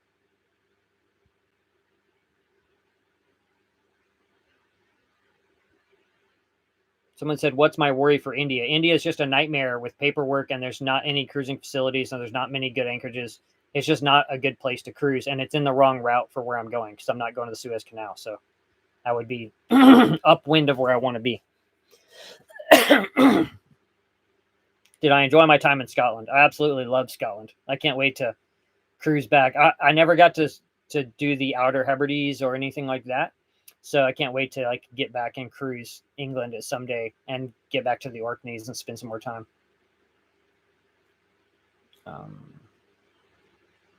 Ghost asked Maldives. Yes, I'm going to Maldives. Any more questions? I'm going to have to go soon because I'm losing my voice. Oh, still 235 people on here. Hi, everyone. Oh, and the thumbs up says 138. We are 138. We are 138. Someone says, have you sailed anywhere cold for long periods? New Zealand was pretty cold, but coldest place I sailed was Newfoundland to Greenland to Iceland. But that was like 2.5 weeks or something. I can't remember.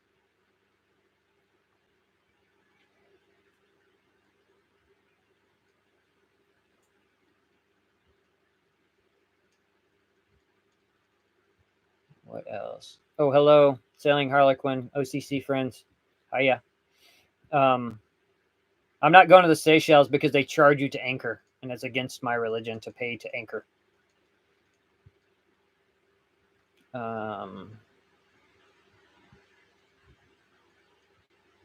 What kind of bottom paint do you use? I use hard bottom paint, hard anti-fouling bottom paint. I was thinking about switching to copper coat, and I emailed the dude that owns that company and asked if he would be interested in sponsoring me because copper coat's interesting. And he wouldn't sponsor me. He was offering me a discount, but it was like still way out of my budget. Because it's like it was way too expensive for me. So I'm just gonna go with like more hard anti-fouling. How long will I stay in South Africa? So I have to be to Cape Town by October. And I'll be there. I can't sail across the Atlantic until January. So I'll be there at least 4 months. But the manager here at Reebok, this guy Derek, really nice dude. I had lunch with him the other day. He's South African, big time sailor, run yacht clubs all over in South Africa, in Thailand, and now he runs Reebok here in Langkawi. He was telling me about Richards Bay and really sold me on trying to spend some time in Richards Bay because he was like, you can put the boat there. It's like the first place you clear in out after Mozambique. And then you can do safaris like an hour away. He was like, there's wildlife. There's like wild stuff super close to Richards Bay. So he really sold me on setting aside some time for Richards Bay. So I'm excited for that.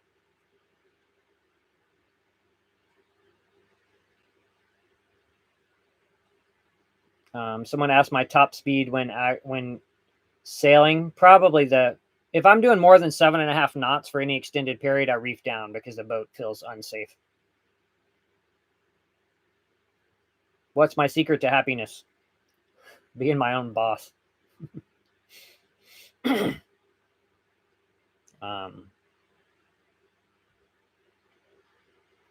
Someone said, I was reading your latest writing in Yachting World. You're a good writer. Are you self-taught writer? Yeah, I dropped out of high school very early on and had no formal education beyond that. I taught myself how to write just by reading as much as I could and reading authors that I really enjoyed. I think reading a ton of books from a wide time range, makes you a better writer. So, Sarah, will you post a link to the new article, Cruising World, in the chat? Someone said, do you ever do meet and greets? Yes, I did meetups in California when I was there. I've done them kind of everywhere. I did New Zealand. I did it in Australia. I'm doing one with Latitudes and Attitudes at the Annapolis Boat Show in October. So, yeah.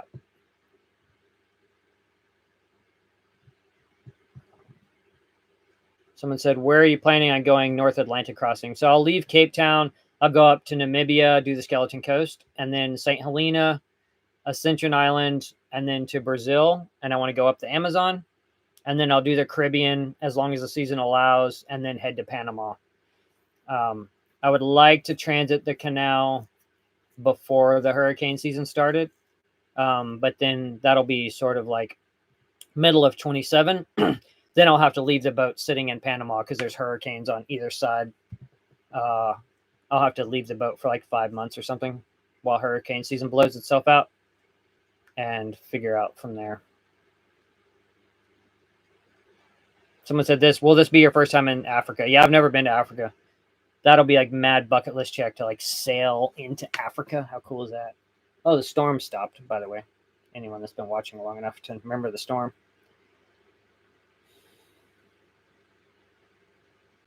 Someone said, will you ever sail in one country for a few years in the future, or will you just keep going around the world?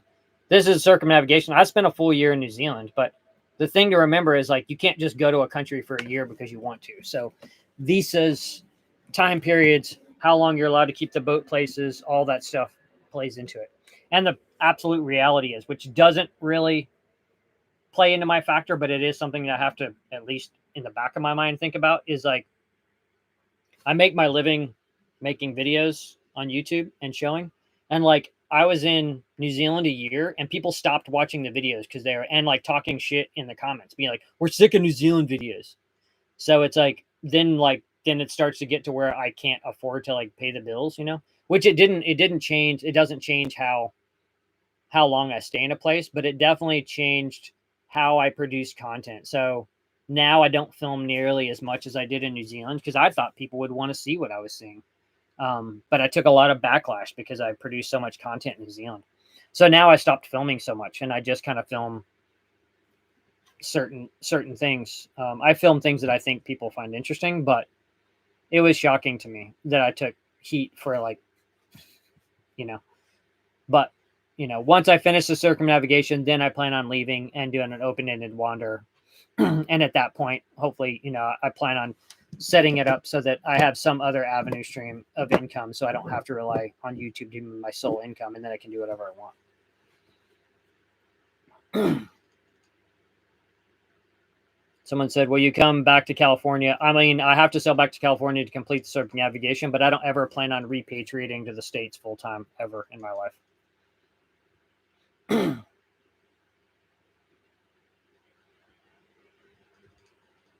What else?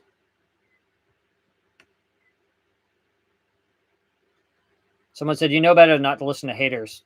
Yeah, but I'm talking about being able to pay the bills. This is what I'm talking about. Is like, if it affects your livelihood, if it gets to where I'm going to have to stop sailing to get a job somewhere, I have to take that into consideration because I don't want to have to stop sailing to get a job. So it's not like just ignoring people. When you start seeing the revenue go down, that's something you have to pay attention to and correct course if you're going to maintain a livelihood.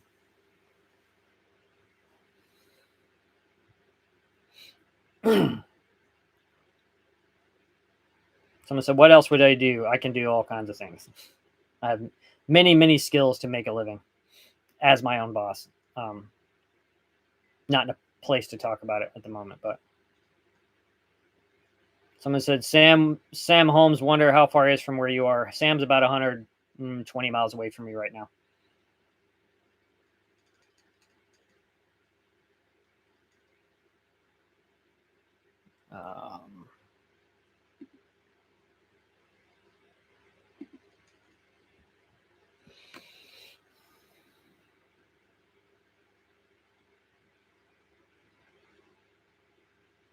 Someone said, what country do you see yourself living in if your sailing was done full time? New Zealand. I love New Zealand. Like I always said, like that's probably where I could see myself ending up. But also like here, kind of shocking. Like Langkawi is duty free. It's affordable. There's a rad expat cruising community here, and you can still go sailing and tons of protected and beautiful things to see. This is a pretty cool spot, actually. Yeah, kind of into it. I really like Malaysia. It's like worlds apart different than Indonesia. Someone said, do you have any advice for me to become self-employed? I don't, unfortunately, because it was an accident that I successfully had a YouTube channel happen. I never thought it would. I got my captain's license. I thought I was going to be driving boats, either doing deliveries or like driving dive boats or something like that as I went and working along the way or repairing people's boats. So it was just an accident that my channel became successful.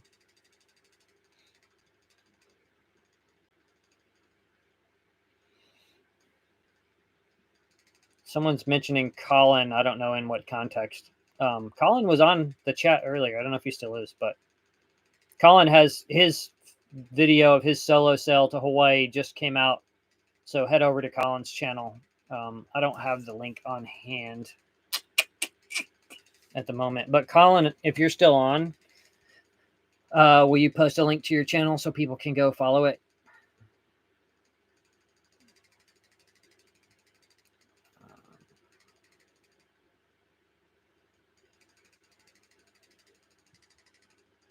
Oh, Dave Waller is the one mentioning Colin. Dave, if you have Colin's link available, could you post it for us in the chat? That'd be awesome.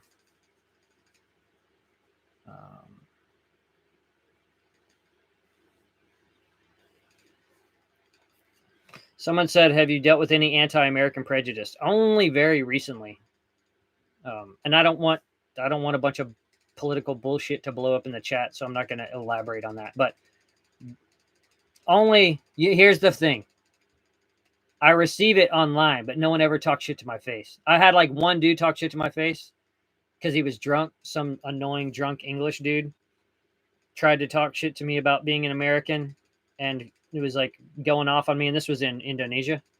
He was like going off on me, and I was like, bro, if it wasn't for like the United States of America, you'd be speaking German right now. So just sit down and be quiet.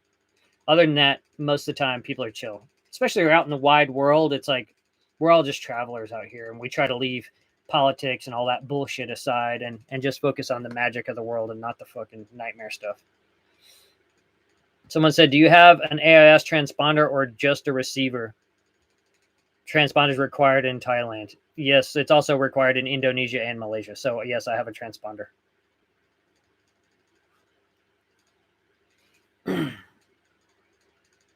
Someone said, will you get a catamaran in the future? No, absolutely never in a billion years would I own a catamaran.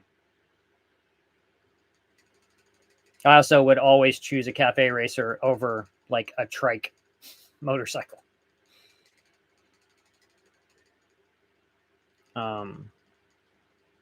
What else? Any more questions? 222 people on still.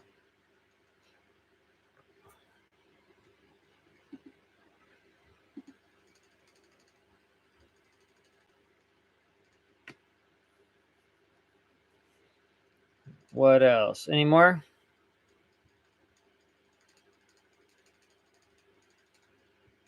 Would you ever do yacht deliveries in your in-between time? Yeah, actually,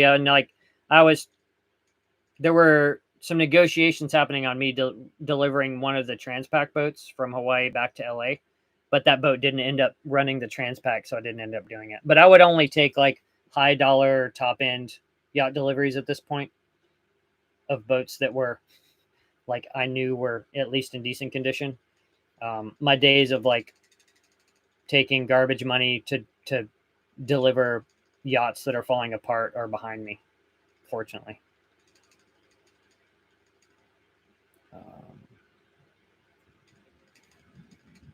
Someone said, what monohull would you like to sell next? A Sabot. Actually, you know what I'd like to do? Actually, I talked to Victoria about this. Victoria is like being real quiet in the chat. She's shy. I would like to do an open boat, like an open sailboat with Victoria, where we did like maybe around Maine or something. Spend like a whole season. She said a laser. Spend a whole season like on a small open boat where we sailed around a really small boat and we went, cove to cove and like cooked on the shore and like, I think that would be a high adventure. Really, really, really into that. That would be fun. But Victoria's going to take me out on her laser when I get back to San Diego. She just got back recently from cruising on a friend's boat in Croatia, which looked stunningly beautiful.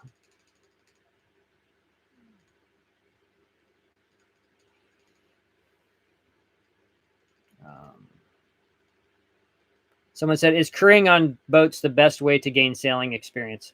I think the best way to really gain a lot of sailing experience is to get on a local weekly race team.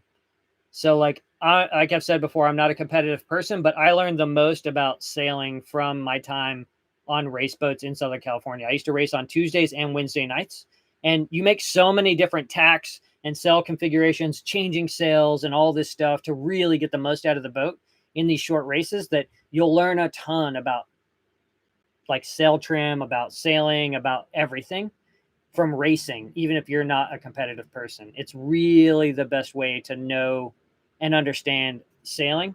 And ask a billion questions. Go out with people that actually know how to sail. So like in a single day race, you might do like 30 tacks and like 3 sail changes, where I've sailed 2,000 miles straight on a single tack. So you don't learn a ton about sailing from ocean sailing, but as far as like, small boat sailing, especially like lasers or small boats like that, you really understand the dynamics. But sailing with a crew and other sailors and asking questions and just watching racing is a great way to learn how to sail.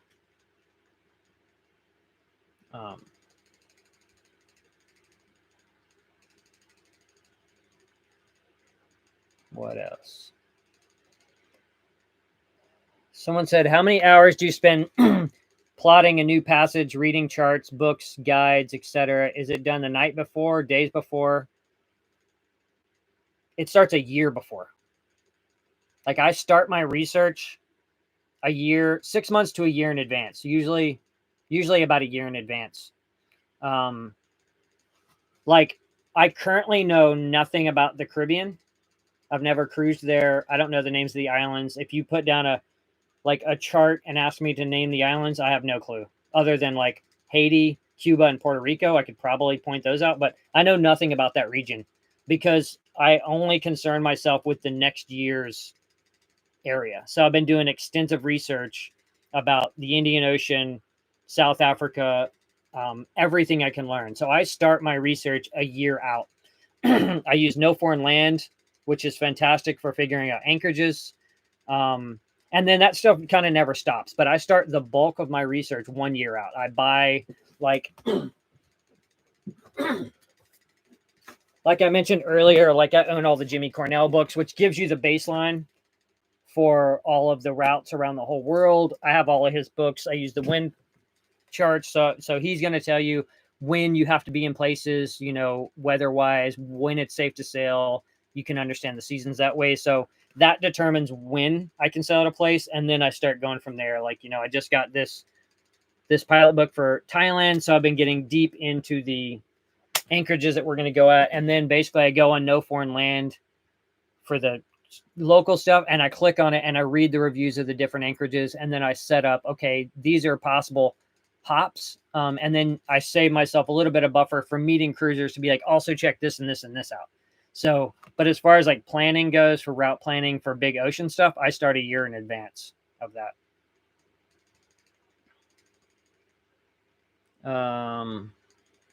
Thank you, Sarah, for posting that No Foreign Land. What else?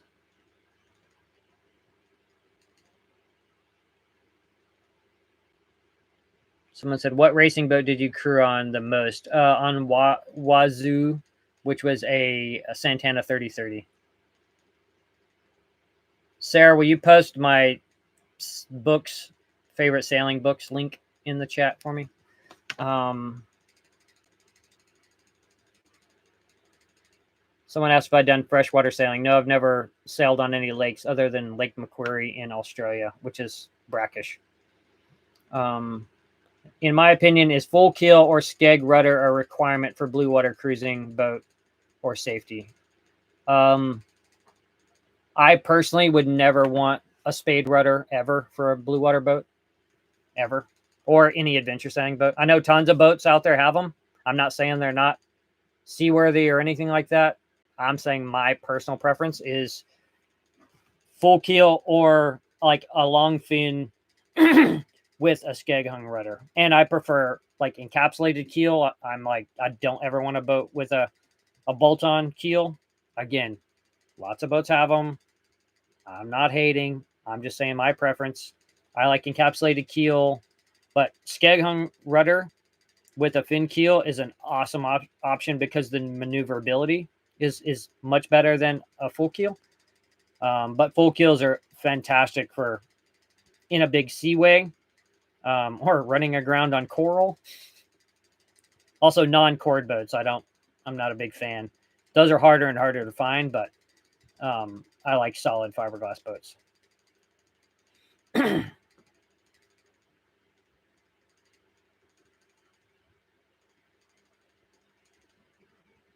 Oh, Mark's talking about those people that scuttled that boat. Yeah, I'm even going to use this language. Fuck those people. There was no reason for them to scuttle that boat. They lost steering. They could have drifted downwind to the Lion Islands. We're like downwind of them, and they scuttled that boat for no reason. Fuck those people. What else? Someone asked if I fish while sailing. Yes, I do. Not when ocean sailing, because I don't have a big freezer or anything and I'm solo. So I personally I don't need the food and I can't justify taking it out of the ecosystem when half the meat's going to go bad. So I don't usually when I'm solo ocean, but coastal stuff, when you're going to catch smaller fish, because usually ocean stuff, you catch big fish. But if I catch smaller fish coastal, then I do for sure. Someone said, "What's the biggest fish you've ever seen sailing?" The marlin that stayed with me for 3 days, picking off the 200 tuna fish that were under my boat as I approached Hawaii. Massive creature, so cool. At night, that marlin, you would see him like, zoom in to get some of the tuna, and you would just see the tracers underwater glow from the bioluminescence. It was awesome.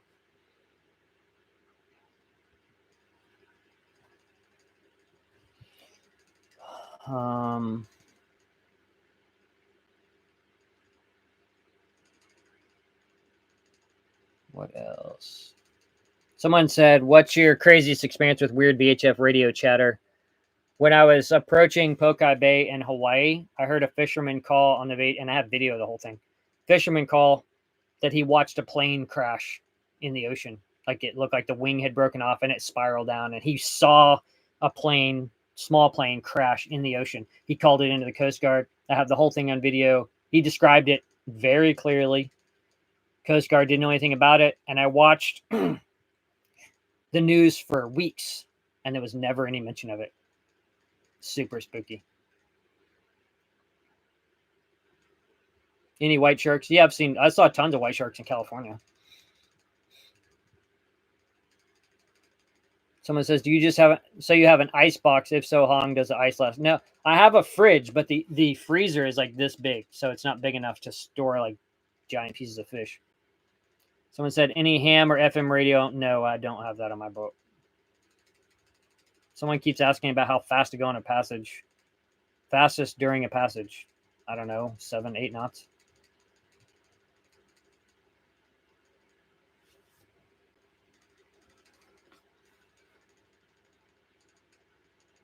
Any more questions before I tune out?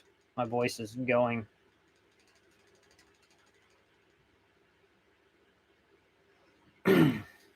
Thanks to everybody who tuned in to the premiere.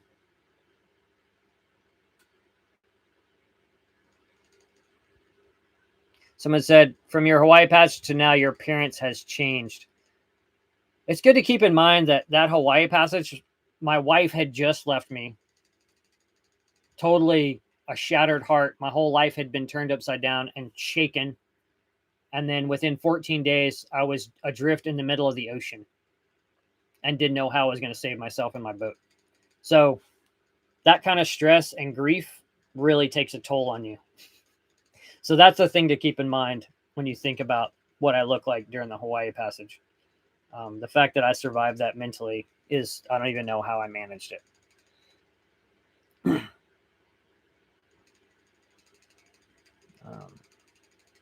So someone says, "What's one thing you wish you had on board?" I wish I had a water maker. Wish I could afford a water maker. They're not necessary. You can easily, I mean, I have gotten by without them. But if I'm wishing for something, a water maker would have made my life a lot easier. But they're just too expensive for me.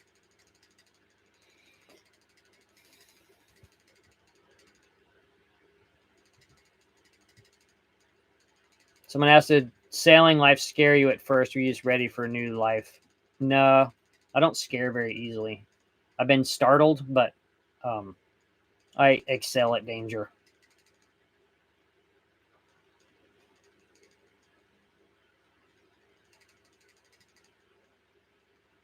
What else? I'm gonna tap out in 10 minutes if you guys have any last questions. Someone said, "How is the electric galley conversion treating you? Could you still recommend it?" The electric galley had been perfect up until my lithium bank got toasted by lightning in Indonesia. And then I found myself with no way to cook food. So I bought this. I've been cooking on this since then until I get my lithium. New lithium bank installed. But otherwise, yeah, electric galley's rad. But again, it does like pair critical systems, right? So if you do have a total electronics failure, then suddenly you've lost your cooking ability. And I think if I had to do it over again, the perfect setup in my mind now would be a propane range. I'm not a fan of explosive gas on the boat. That's why I didn't want propane. But I think now, knowing what I know, I think a propane range with a a tank and everything, and then a big beefy lithium setup, so you have a convection oven as your oven, because they cook way better than propane ovens. So you have a convection oven, air fryer as your oven, and then a propane range with the ability to plug in an induction range top, so you can use an induction range. Because the nice thing about induction ranges is they don't produce any heat. So like, cooking gas here in the tropics, it's so hot all the time. So it's like if you're adding any heat to the environment, it's a bummer. So I'm a big fan of induction range and the convection oven. I love it. But if you have a critical systems failure, then you find yourself in a situation where you end up cooking on gas anyway. So I think if I had to do it over again, that's probably the route I would go.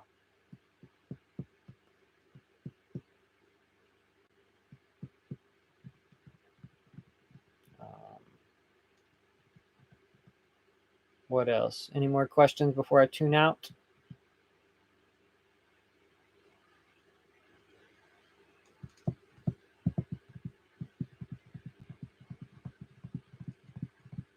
Someone asked how I keep my sailboat in control while resting. The hydrovane is a mechanical autopilot that uses the wind direction to steer the boat, and that's what does all the sailing when at ocean.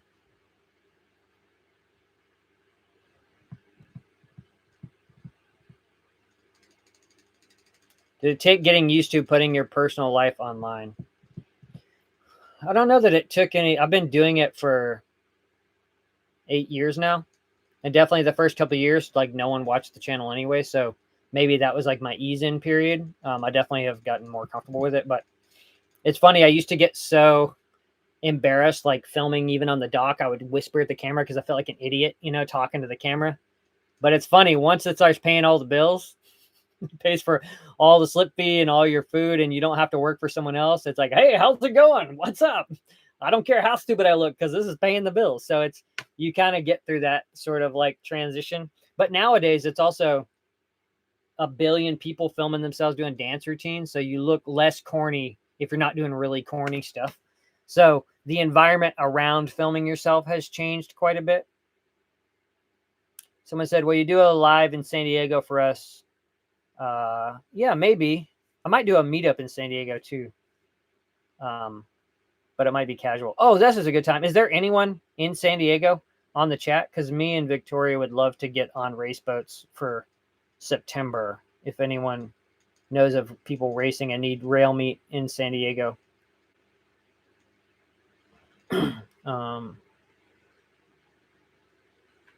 What else? Someone keeps asking about UFOs. The only thing I've seen that I would classify as possible UFO was sailing between the Kai Islands of Indonesia and the Spice Islands. I was in the cockpit. I think it was 1 a.m, and a bright light shaped like a tic tac, like like a oval, bright light appeared in the sky, crazy bright. And I watched it because I thought it was like a plane flying at me. I watched it for a long time, and it just sat still. So I was like, well, maybe it's just flying straight at me. And then it flashed, and you know how like old TVs, if you're old like me, the old TVs, you turn them off and it would like do this star that like that.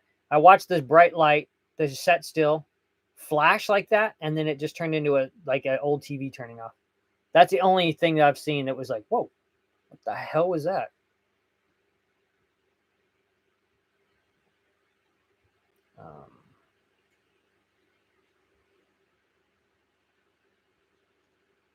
What else?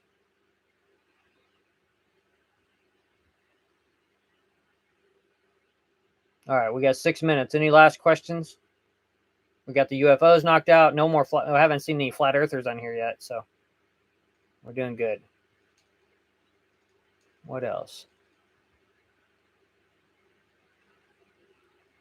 Victoria, do you have any questions?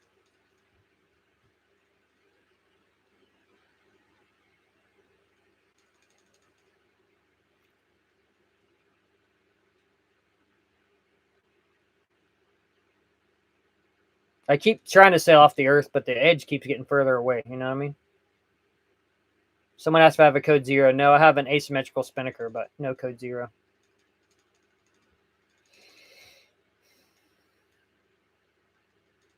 What time is it? Oh, it's 11 a.m. I'm going to go get brunch after this.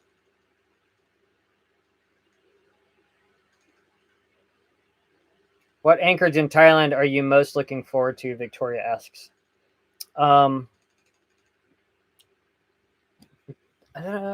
Probably that Victoria is going to be joining me in Thailand for that cruise. So, that one at the top that we looked at, where you can take like a boat tour through a cave and stuff, that looks pretty amazing.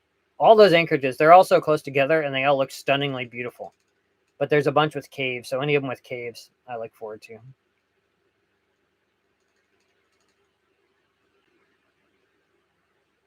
Someone asked if I ever use a metho stovetop. Yes, my boat came with like a denatured alcohol stove. That's what I used for the first 4 years. But I got rid of it in Hawaii because you can't buy methylated spirits in the South Pacific because people drink it and then they go blind.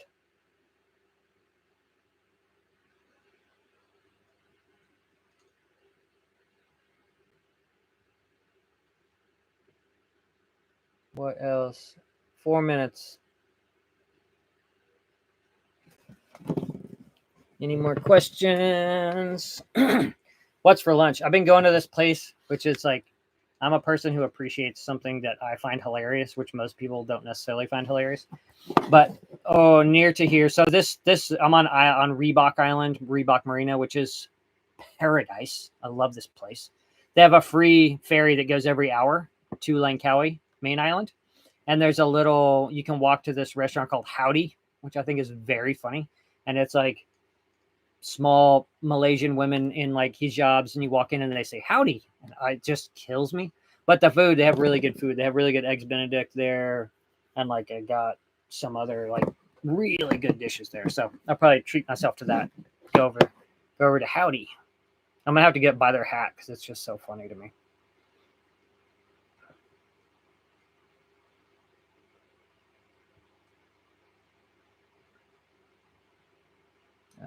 Someone asked about termite damage in a boat. Yeah, I've heard that happens, especially with like toilies and stuff that have a lot of wood. Super bummer. My boat's mostly plastic. Someone said, "What's my monthly cost in Indo and Malaysia?" I don't really track that sort of stuff, so I will say that. Let me think numbers wise. I'm making about $3,000 a month between Patreon and YouTube, and I don't come close to running out of money. So my best guess is probably $1,100 to $1,500 a month without big boat repairs. But I don't know. I don't track that sort of stuff.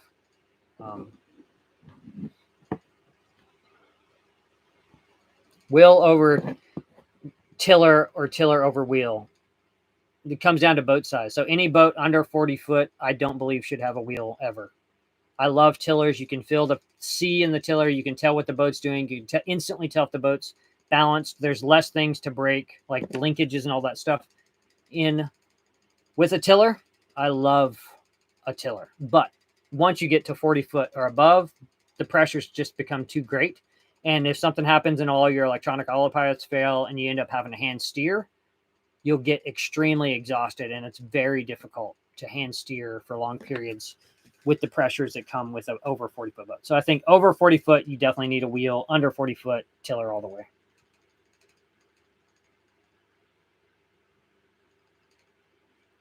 What else?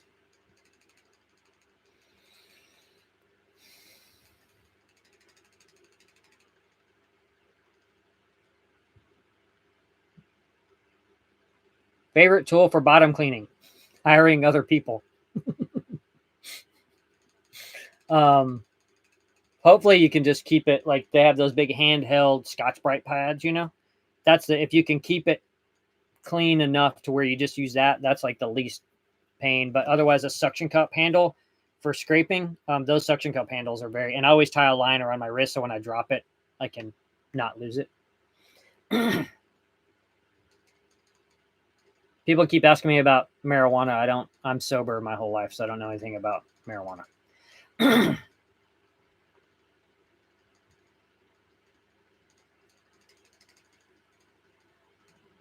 Someone said, don't know if you've been asked this, how do you recommend getting into sailing? I have on the channel, there's a thing, the mini series. Go check out the mini series. It says the cruising dream or something like that. It's like a whole 5 or 6 part series where I talk about how you can get into sailing and all that stuff. So it's really extensive. I've broken it all down. So check it out. Go find the playlist that says mini series, and that'll get you set up. All right, we're 2 hours in and my voice is shot. So thanks so much for everyone who tuned in, and I appreciate it. And thanks for everybody who tuned in to the premiere. And I hope you enjoyed it. And it's so nice to get to hang out and just chat with you guys. As always, if you like the premiere, get on there, say you liked it in the comments for me, give it a thumbs up. Let's try to get the numbers up on that video. I think it's a good video, and I don't think it's going to get a lot of views because no drama happens. So if you liked it, let me know over in the comments. And I love you guys so much. Y'all are fantastic, amazing community, and I'll see y'all next time.